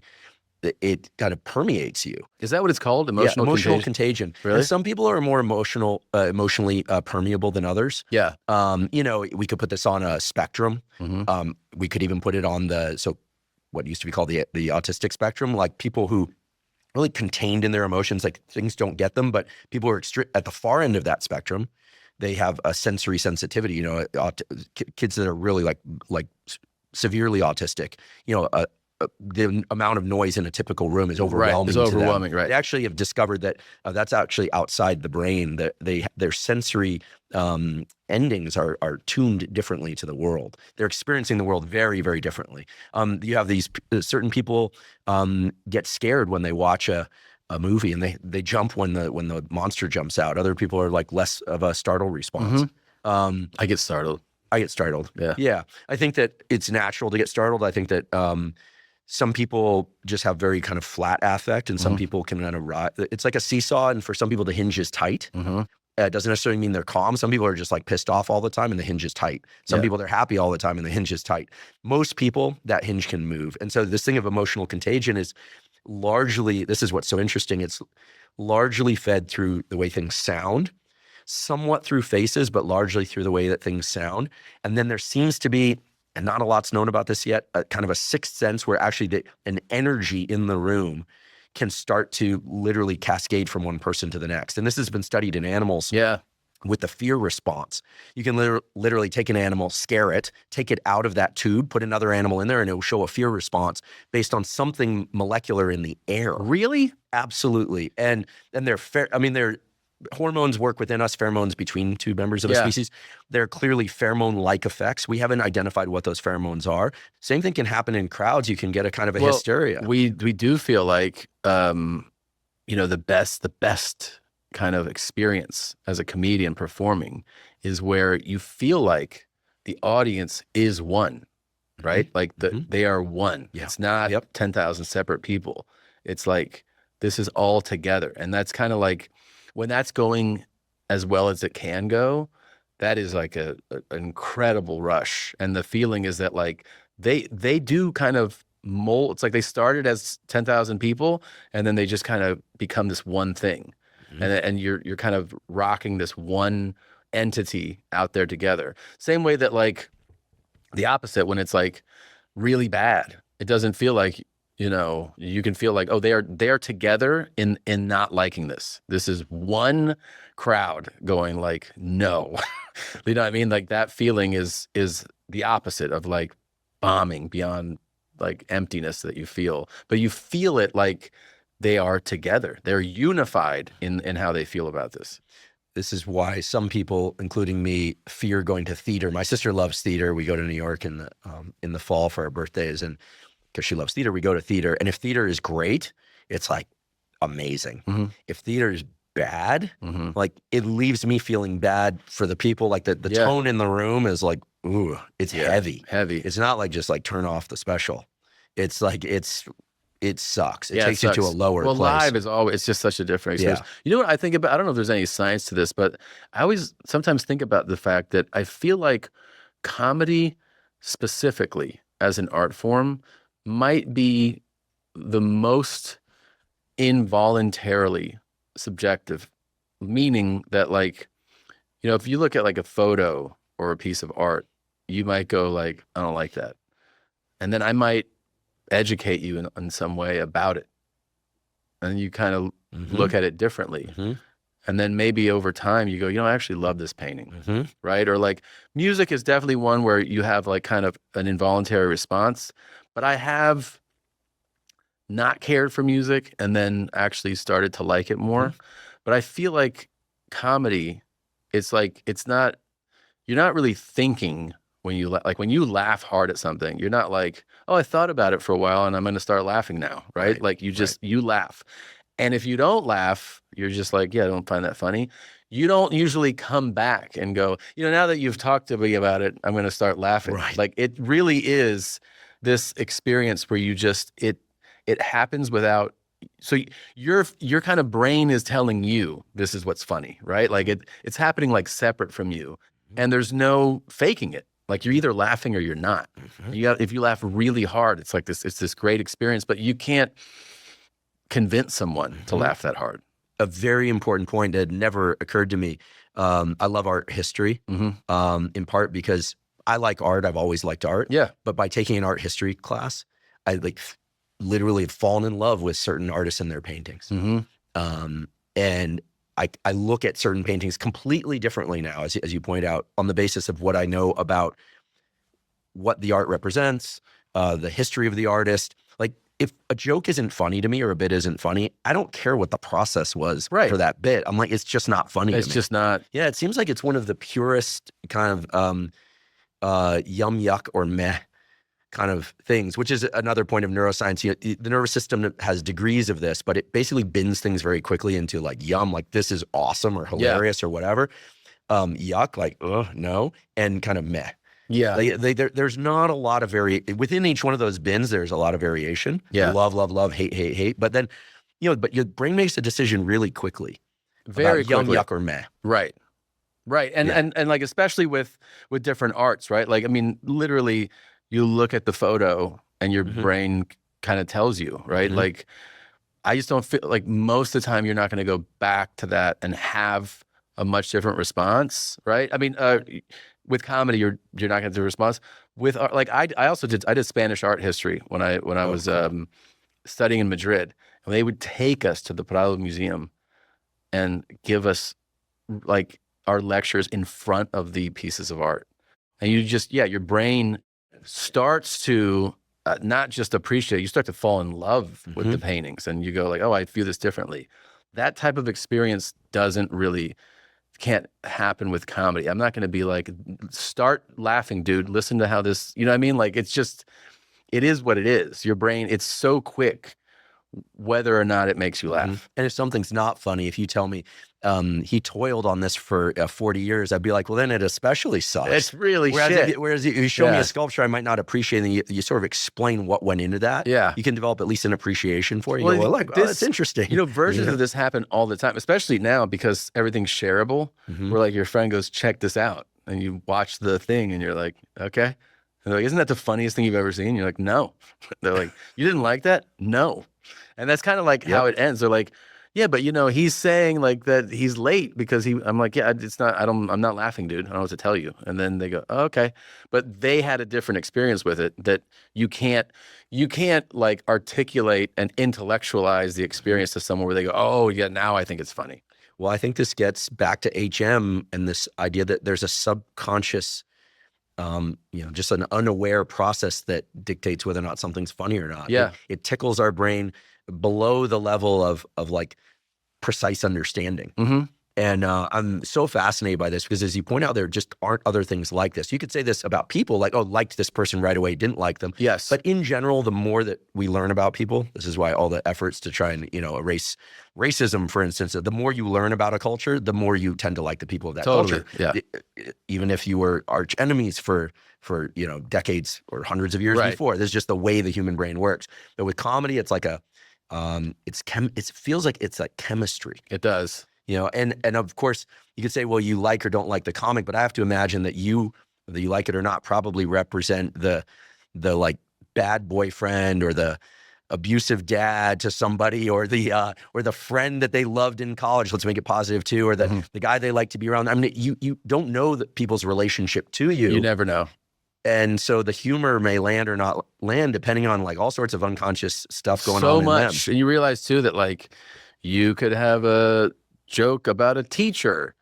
You know what I mean? Like you're just like, it's part of your bit. You're not thinking of that. And like you saying that has a ripple effect that you don't realize to different people in the audience for dozens of different reasons. You could have just said the word teacher and the person's like, I am a teacher. And then that's pleasing to them. They feel seen. The other person hated their teacher. You know what I mean? They start thinking about like all these little things where you go like, I just said one word about this, and you don't realize that it triggers other thoughts in people's minds, I'd like to take a quick break and acknowledge one of our sponsors, Function. Last year, I became a Function member after searching for the most comprehensive approach to lab testing. Function provides over 100 advanced lab tests that give you a key snapshot of your entire bodily health. This snapshot offers you with insights on your heart health, hormone health, immune functioning, nutrient levels, and much more. They've also recently added tests for toxins such as BPA exposure from harmful plastics and tests for PFASs or forever chemicals. Function not only provides testing of over 100 biomarkers key to your physical and mental health, but it also analyzes these results and provides insights from top doctors who are expert in the relevant areas. For example, in one of my first tests with Function, I learned that I had elevated levels of mercury in my blood. Function not only helped me detect that, but offered insights into how best to reduce my mercury levels, which included limiting my tuna consumption. I'd been eating a lot of tuna, while also making an effort to eat more leafy greens and supplementing with NAC and acetylcysteine, both of which can support glutathione production and detoxification. And I should say, by taking a second Function test, that approach worked. Comprehensive blood testing is vitally important. There's so many things related to your mental and physical health that can only be detected in a blood test. The problem is blood testing has always been very expensive and complicated. In contrast, I've been super impressed by Function's simplicity and at the level of cost. It is very affordable. As a consequence, I decided to join their scientific advisory board, and I'm thrilled that they're sponsoring the podcast. If you'd like to try Function, you can go to functionhealth.com/Huberman. Function currently has a wait list of over 250,000 people, but they're offering early access to Huberman podcast listeners. Again, that's functionhealth.com/Huberman to get early access to Function. Let's talk about crowd work. Yeah. Fascinated by it. Yeah. A very, very distinct aspect of the comedy experience. I mean, at a big rock concert, I mean, the singer might like put out a fist to someone in the audience or even let somebody sing for a moment, but maybe let someone up on stage. But crowd work is like, you're really giving up a lot of control. Yeah. Right. If you ask a question, I mean, you have to be able to work off whatever comes back. Do you do crowd work? I mean, I feel like crowd work is just part of the arsenal of skills you have over time as a comedian. You have to be able to improvise. You have to be able to handle crowd work. You have to be able to write material. You have to be able to do all those things. I don't go up and do like crowd work shows. Like some people, they're like, this is a crowd work show. But I've been doing stand-up like, 23 years.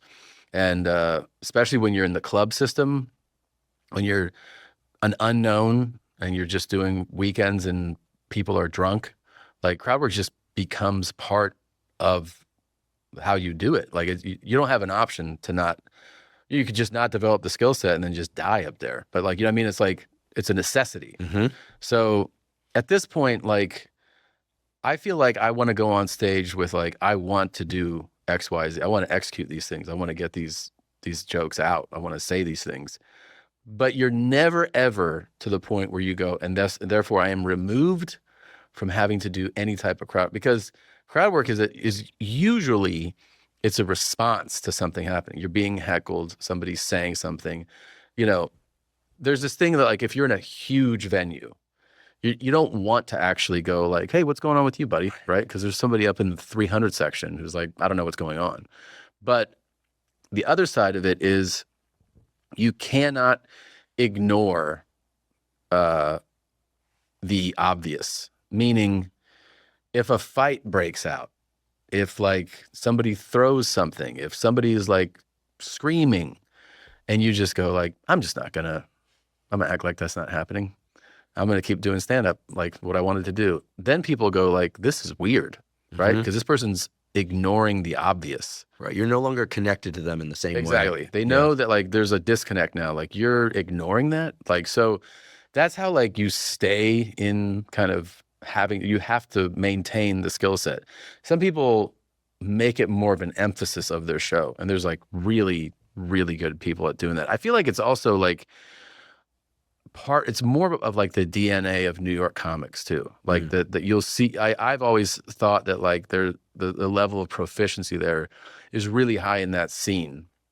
More of a back and forth, you know. Because the small venues, I go to the Comedy Cellar when I'm out there. I don't know if it's still one of the main places. Oh, absolutely. If there's a better one, let me know. But my sister's always like, we're going to go to the Cellar again. Yeah, Cellar's fantastic. And we have our favorite nights there actually were nights where it was pretty bad and we can laugh about that. Yeah. But there have been a few nights there where it just killed. Yeah. And actually there was one night, and asked my sister, this happened. Chappelle just like leaves Radio City Hall, shows up with his entourage and just like hops up on stage. Yeah. And just, that only happens in New York City. Yeah. I don't think that really happens in Los Angeles terribly often. He's done that quite a few times. He just like rolls in. Yeah, he's done that in LA a number of times. He's done it in San Francisco a bunch. Like I'm saying, like it's pretty well known. You know, he'll come into the stores. That's his thing. Yeah, he loves the stage, and sometimes he'll be up there like legitimately like 3 or 4 hours. Yeah, he stayed. Yeah. We ended up going home because we eventually just called it a night, and we were leaving, and his team was like, "You're really going to leave?" We had had enough, but it was just kind of unbelievable to me that at this stage of his career that he was just going to wander in and start doing comedy. But I think it speaks to the intimacy of those small clubs. It does, yeah. I mean, it's still one of the few venues where like you can see greats. Like I got to see you at the Belly Up in Aspen. That's a small-ish venue. Yeah, it was fun, yeah. Or you can go to a stadium. What's the largest stadium crowd you've done? It's more than, you know. The biggest crowd I did was like a little over 17,000 at a Climate Pledge Arena in Seattle. Yeah, so huge difference of scale there. Yeah. Not many public-facing things occupy those levels of scale. I have a question about kind of cultural standards and what's really funny. So if you look back to comedians where at a time where like cursing on stage wasn't allowed, like kind of pre-Lenny Bruce. Yeah. Right? Is any of that comedy funny? Meaning, you know, now there's been this kind of expansion of kind of what you can say, even just cursing. And so like if we look at earlier we were talking about working out, you know, like bodies looked like muscular bodies looked very different in films in the 40s. Like you'd say, well, that person isn't very big by today's standard, but you'd say they're very fit, right? Yeah. Or she was very beautiful and very sexy in the 70s, but very different look than like 90s and 2000s. So standards change for what's considered ideal. Yes. The male one, by the way, is hilarious for the leading man of like the 40s and 50s. Oh yeah, they were very slender. Now they're like, I mean, like not like superheroes. They'd be like slender and also like not even very well defined. And that they'd be like, this is the stud of the, you know what I mean, of the movie, like a guy who's not wearing a shirt, and you're like, this guy's not active. Right. Like that. No, this is like the stud of the movie. Like, that's just a different time. Just a different time, different standard. And then of course, you know, standards of women's bodies have changed, sometimes more voluptuous, sometimes like in the 90s, it was the kind of wafy look. And these things mirror what's going on in society to some degree. But if you listen to comedy pre-Lenny Bruce, pre swearing. Mm-hmm. Is any of it really funny to you? Well, to me, I feel like I would probably listen to most of that with like that mind of, because what happens with comedy too is, to be fair to those people, is you end up hearing so many versions of what they did, things that are just derivative of other styles and types of jokes and types of performances, that by the time, like if I heard this guy in 1945 doing these jokes and he's killing in this room, you know, I would go, I'd probably hear the joke and be like, oh yeah, like I know this joke. Like I know 10 versions of that joke because I've heard them. So hearing it just doesn't make me laugh. Even though it's the original? Even though it's the original, yeah. Because I feel like that even happens with like well-known comedians. Like if like I was born in 79, and so like my like exposure, like I missed, I wasn't like really conscious and aware of like the prior era, right? And like he's like a god in stand-up. He's considered the best comedian ever. I mean, by most, it seems. By a lot of people. Yeah. You know, he's on the Mount Rushmore of comedy. He's definitely on the Mount Rushmore. Okay. But I felt like by the time that I heard Pryor, I had heard so many people that were influenced by Pryor that hearing the original version wasn't like I'm doubled over laughing. Like I'm hearing every other version, like they're clearly inspired and you know, taking from him. But so now I hear the original and I go like, oh, I get that that's the version of that. It can happen with comedy films too. It's like you watch Animal House. If you hadn't seen it before and you see it now and you've watched a lot of comedies, you might just go like, oh, I get how this is the blueprint, because I've seen so many people take from this that now when you see the original, you'll be like, oh, you're like, yeah, but you don't realize that's the first time it was done. Like these jokes were done here originally. Everybody took from them, you know? So I don't think that I would probably end up laughing very hard at the pre-Lenny Bruce comic, just for the reason I said though, just because it's been done. I've heard so many versions of it. So it seems with comedy, unlike with music or poetry or books, there isn't that much carry forward. So for instance, I mean, I was very, very young, and in some cases not born when the Rolling Stones were doing their great work, or the Beatles, or Elvis, right? But that music is awesome. Yeah, that's different. So the fact that many people have taken bits and pieces from those, like you can't create an amazing Clash song the way the Clash did. Like they did it best. Right. And it will always, like Death or Glory will be like, I don't care how many songs were derivatives of that song still kills. Yeah. And so comedy seems different. I think it's different in that regard. I definitely think it's different. I think that, you know, it's one of those things where like, it's always shifting. Also like what's funny it really is directly related to what's happening in the real time, like in the time you're living in. You can see, whether it's from stand-up or movies, jokes that aren't fun, that were like very funny in 1982, in 1995, in 2007, that you go, it just kind of shifted, right? It's like, it's not funny anymore. Like, and I don't just mean because it's not like politically correct. I just mean like, there's this unspoken thing that happens, right? Where like you're laughing at something and then you kind of go like, hey, we collectively don't find this is just not funny anymore.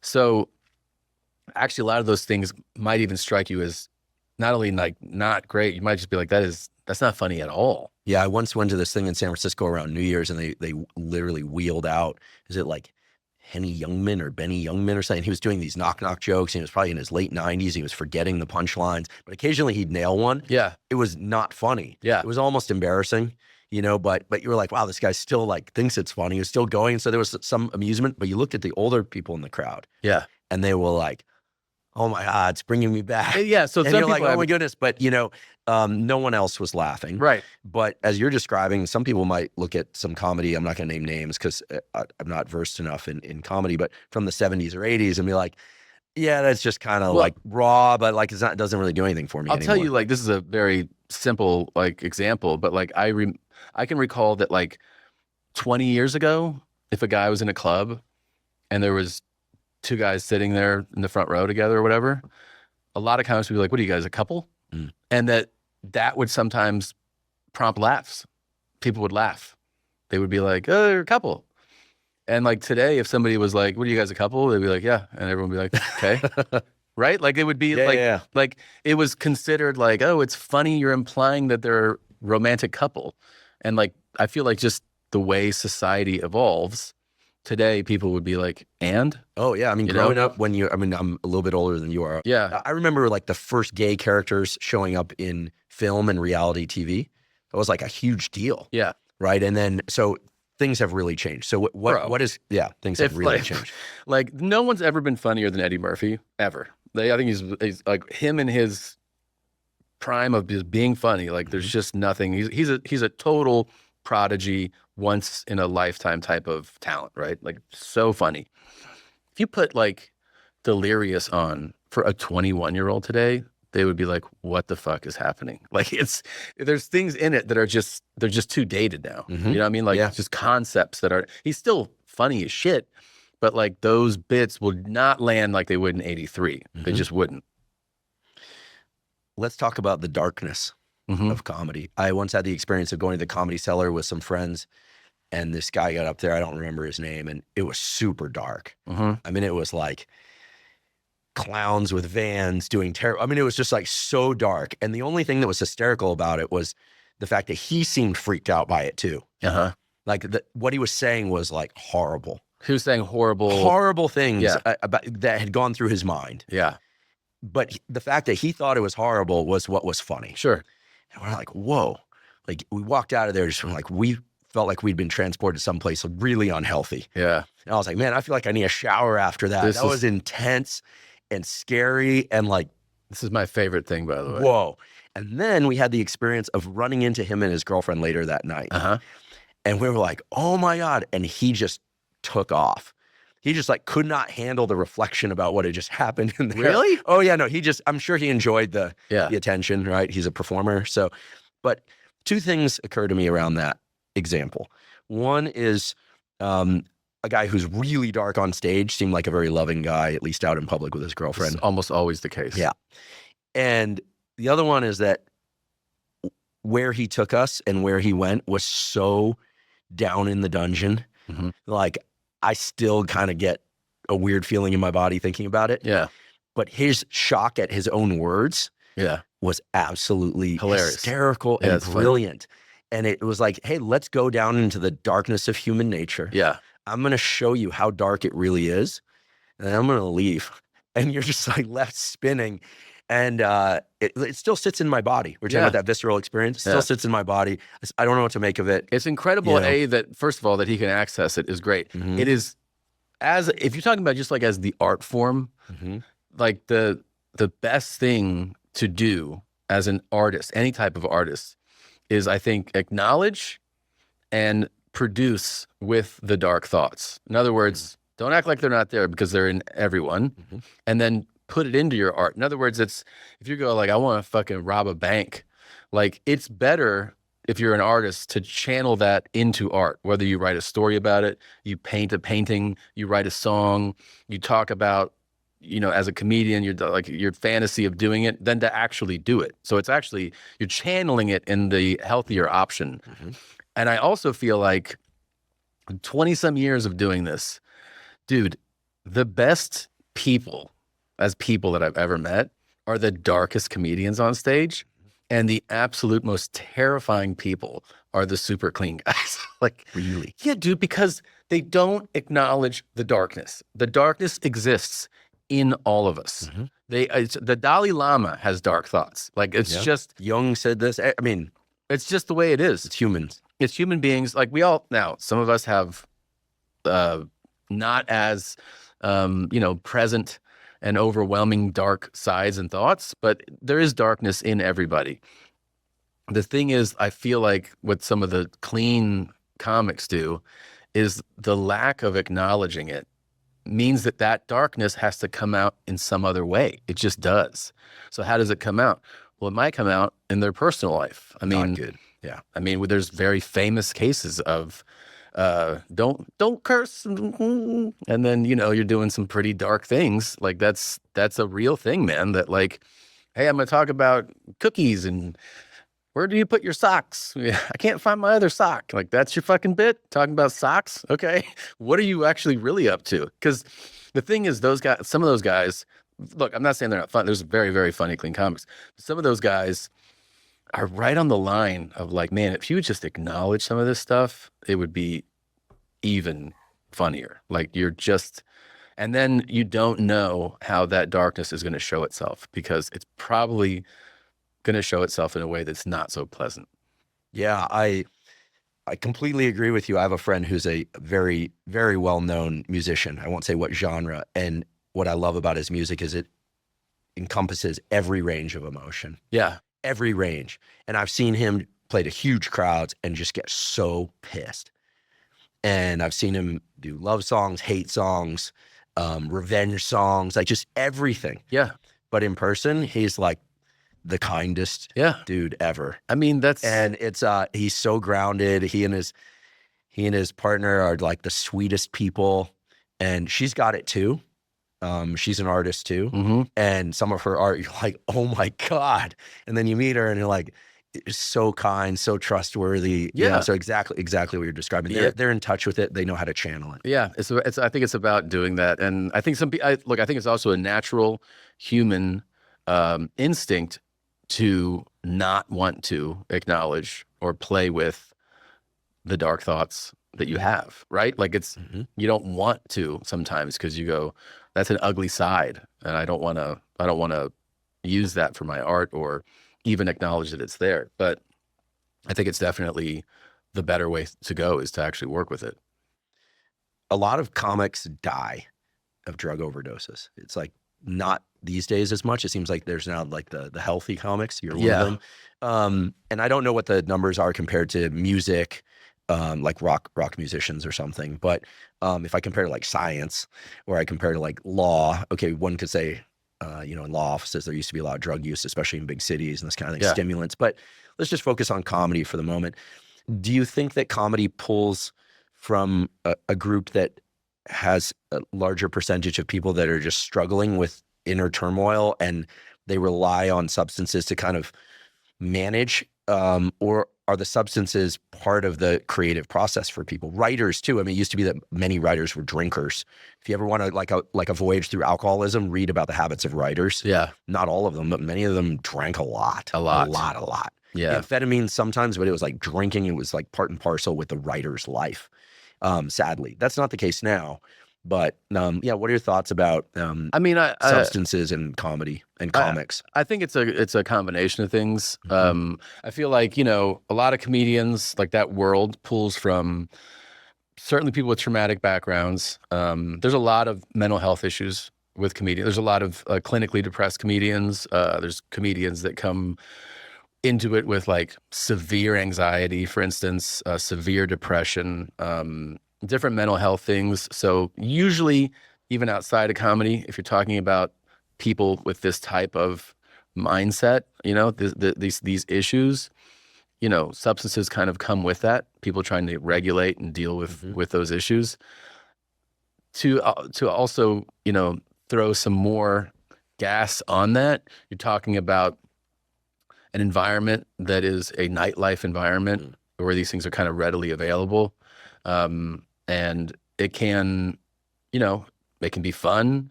It can make you feel like you're helping your art form by partaking in these things. And then it's really just like with most things, you see that some people go, oh, right now it's getting in the way. And they kind of acknowledge that, like, I'm better off without this. And then some people are just too far gone in it, right? Where they're addicts. We have a lot of addicts in comedy. It's just one of those factors. Like you see it a lot. People that are complete hardcore addicts. So that coupled with mental health things and the fact that we're up late and we're with people that are also into nightlife, I think all that together, you get a lot of substance abuse. A lot. Why is cynicism so unfunny? Is it? I mean, I feel like cynicism presented in the right way, like a cynical person can be funny. I think what problem with cynicism is that it's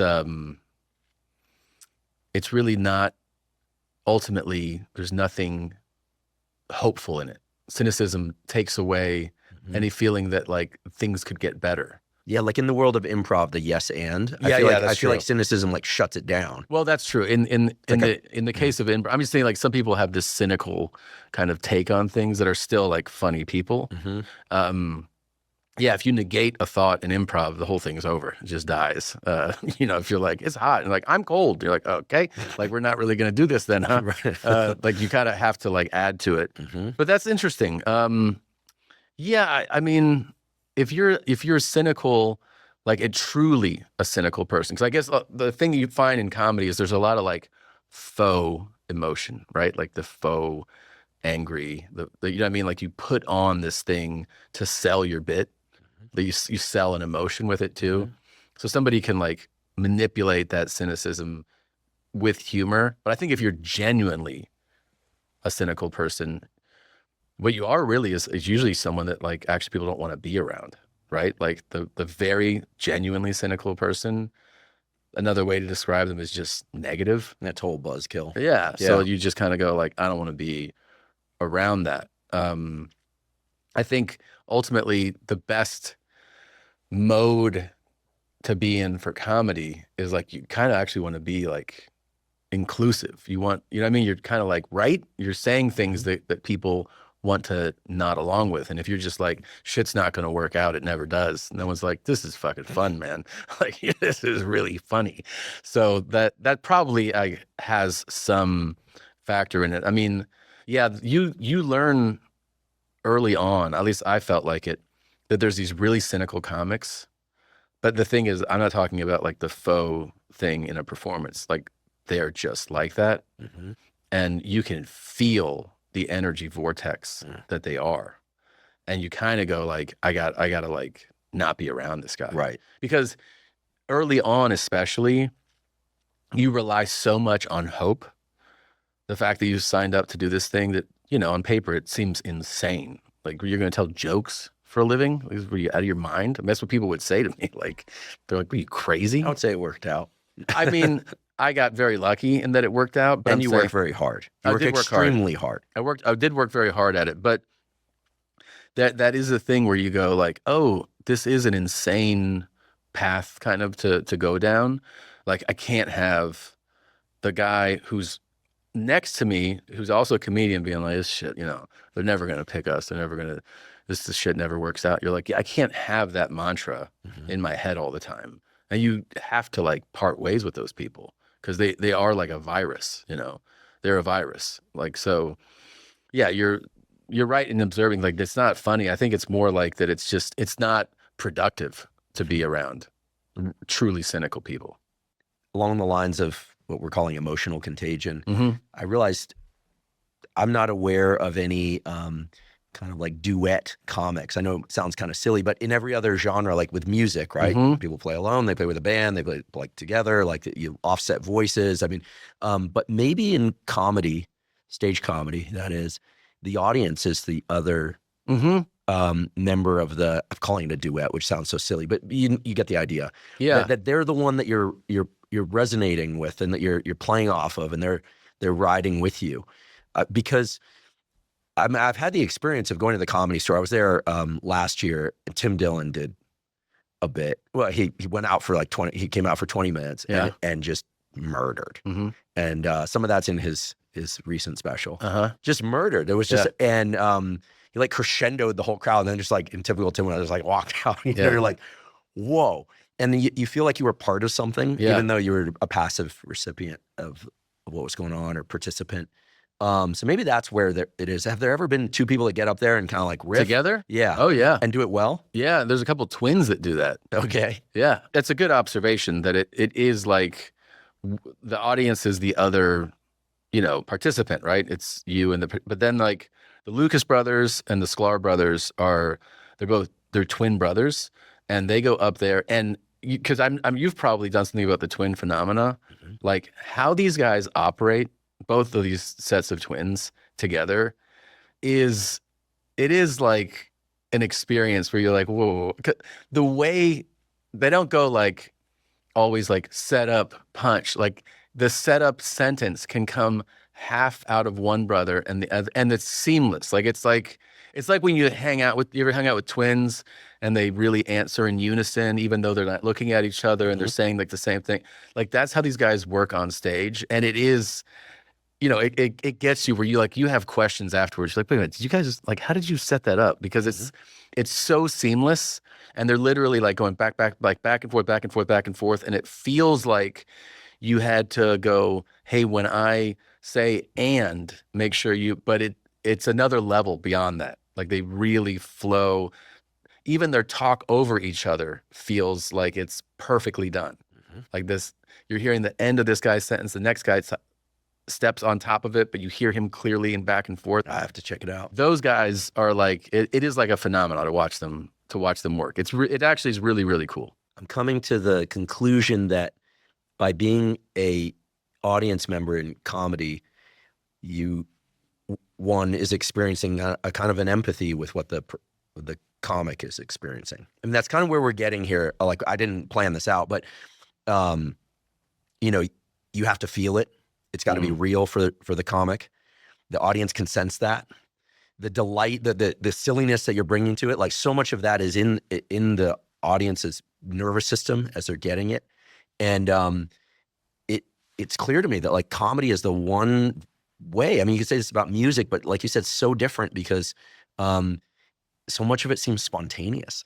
It does. And I also feel like, my buddy Kirk Fox, he's a great comedian. He always says this thing, like when he's on stage, he's like, I plan on being open, inviting, hoping to leave the stage a better, leave the room a better place. Like, but this thing about being open, inviting, vulnerable is like, it's a very real thing. Like you learn it as you do it. You start off pretty much operating in fear as a stand-up, right? You're terrified. You're terrified that you're not going to do well. The longer you do it, you get more comfortable being up there. You realize that if you're vulnerable, if you're willing to be vulnerable, which takes like effort and some like courage, the audience senses this on an unspoken level and will go with you more places and will definitely laugh more and will be like basically be on your side, right? If you don't learn to do that, it's a different type of performance. You're basically like going up there with like, I'm the boss, like if you're going up there, like I'm telling you what's up, they still might laugh at things, but they don't leave going like, I care for this guy, or I empathize with him. And if you can learn to be vulnerable on stage, your performances will get exponentially better. And honestly, you'll get way crazier laughs. So interesting. The reason I love comedy so much is that it lets me forget about the outside world. Yeah. While hearing about the outside world. And I think stage comedy is especially powerful. And before we sat down to have this conversation, we were talking about how like some people think, they're like, oh, my friend is super funny, way funnier than any of the comics. But like a professional athlete or a non-professional athlete in this case, can they do it on stage? Can they do the dance? That's right? The thing. Yeah. That is the main question is because sometimes, like I told you, people will be like, my friend Greg is hilarious. He's like one of he's funnier than any of those guys on stage. And you're like, I believe you. And you might hang out with him and be like, this dude is hilarious. Like he's really funny. The difference is that can he be that funny when it's just him with a microphone in front of people and take who he is in real life and be that on stage. That's ultimately the goal for every comedian. Like they say that like the longer you do stand-up, your goal is to be who you are off stage, on stage, right? Like it's impossible when you start. When you start, you are funny with your friends. And then you get on stage and you kind of freeze and you're trying to like convey this is who I am, because what you're doing is you're going, this is how I see things. That's what your performance is. Like this is funny to me. I'm going to tell you how I see it, and that's why it's funny. Some guys that are women, I'm saying like just people that are very, very funny off stage, just they can't do that to an audience. They're funny to be around in life, but they're not performers. I mean, there's an element to it that is like, can you get up in front of strangers and make them laugh? They don't know you. You have to convey who you are in a moment and make them laugh. That's a different thing. It's not unlike a guy that kills it at the YMCA when you play ball, and it's like, okay, well, like, let's put you in an NBA arena, right? Like, can you actually play with these guys? It's a totally different thing. Look, some can't. Everybody who ends up being a good stand-up was super funny to somebody off stage years ago, right? They just worked at it and they were able to translate it. Some people just can't translate it. Do you think it helps to really like people as a general group? You know, like you're trying to entertain people, you're trying to be entertained by your own entertainment. Like, do you think you need to like humans? That's an interesting question. I thought I could answer that quicker, and I started to think about it because I started to think about the fact that, like, so many comedians I know, like, so many go like, God, I hate people so much. You know, like, I mean, I'll frame it a little differently then. My theory, as to one of the main reasons why Rogan is the top podcast in the world. There are several reasons, I believe, his work ethic, et cetera, but is because he has lots of different kinds of friends, and he can sit down with intellectuals, he can sit down with comics, he can sit down with criminals, fighters. He likes the understanding and communication with different kinds of people, and when you know a little bit about him, like his life is filled with these people outside of the studio. So he's very comfortable in the presence of like anyone. You put anyone in front of him. Yeah. And he can be genuinely interested in learning from them. Right. And sharing with them in dialogue. He's genuinely a curious guy, You can't fabricate that. You can't manufacture that. I agree. Whereas some podcasters, they're not that interested in what other people have to say. So they're not the best interviewers unless it's someone like directly within their genre of interest. That's a good observation. Yeah. So as a comic, I guess it depends on the range of topics that you explore in your comedy.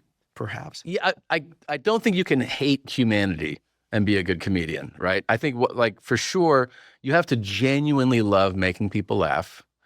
If you're going to be like successful at it, you have to have an obsession with doing that, like a literal obsession, because you go through these periods on your journey of stand-up of being like, hey, I don't have rent money. I can't pay for anything. And you have the option, you want to go get a job? And you're like, no, I'm going to keep doing, like, you're obsessed. You're obsessed with it so much that you're giving up things that people would otherwise in your position be doing in life because you just are so in love with writing and performing jokes. Like, you have an obsession. I do think you have to, on some level, though, like I'm thinking about it, love people, because if you love making people laugh, you enjoy people. You could still be, because so many comics are so bothered by so many things that people do. That's like a very normal, like I'm very much like, I fucking can't stand these, you know what I mean? Like always just like, look at this dipshit, he's bringing fucking eggs on the plane. Like, like you're just like tuna. Yeah, you're just like, you asshole. You're like Tupperware on the plane. Eat that shit at the gate. So like, we're always Noted. Like, you know what I mean? You're always just like complaining. Complaining is part of being a stand-up. You're funny if you never complain about anything, you're probably not funny. You know what I mean? If you like humanity too much. Yeah, I feel like here's the thing, if you go, I'm good with whatever, you're not a funny person.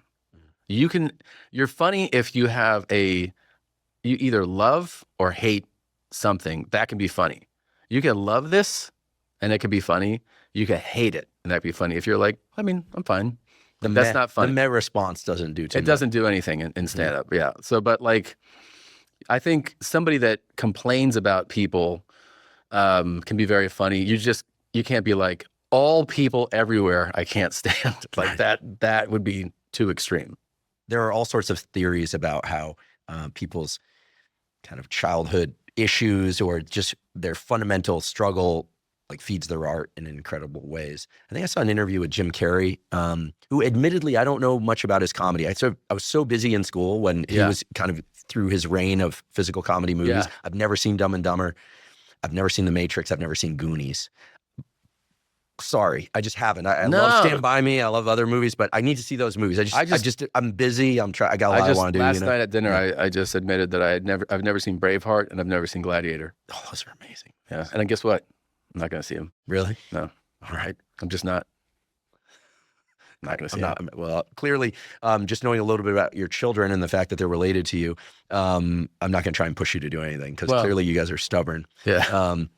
So the question I have after seeing this Jim Carrey thing, he said, the reason he did comedy is he wanted to make people laugh, to forget about their struggles. He had a sick, chronically ill mother, and he used to like throw himself down the stairs as a kid. Like, I believe him. I mean, so physical comedy became his thing.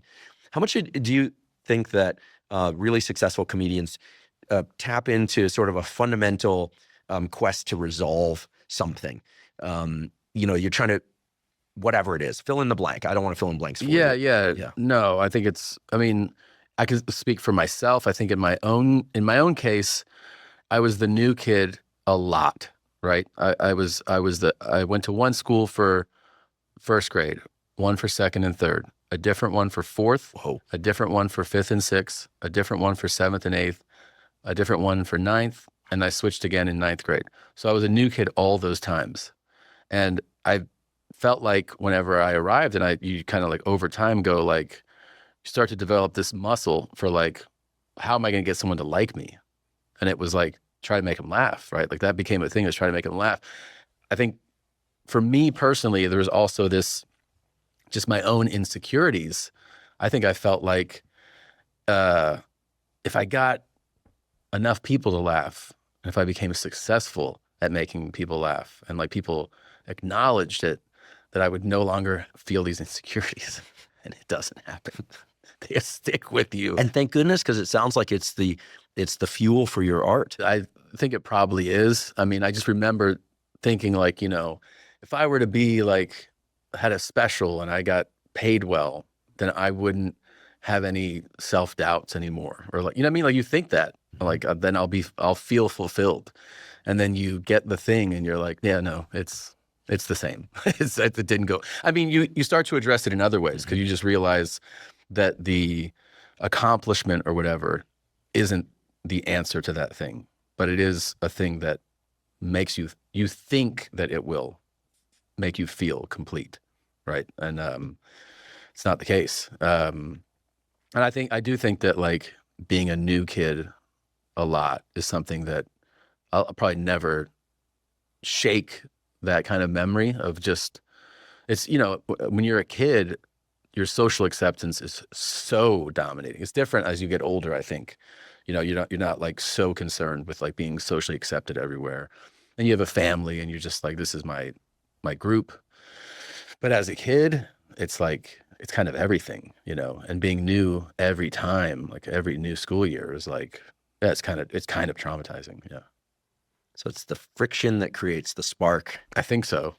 And so you don't want to do too much therapy and resolve it. I mean, seriously speaking. I've done so much. Yeah, same. It doesn't ever go away. It helps. It helps in that like you have certain awareness of things now, certain dots get connected. Mm-hmm. I think therapy is phenomenal. I would not have traded any of the therapy that I had. I'm a huge advocate for it. Mm-hmm. I think it's great. You don't go like same thing, like now I'm done, everything's fine. Like it doesn't work like that. Well, it's like taking Jordan's competitive nature away. You wouldn't want that.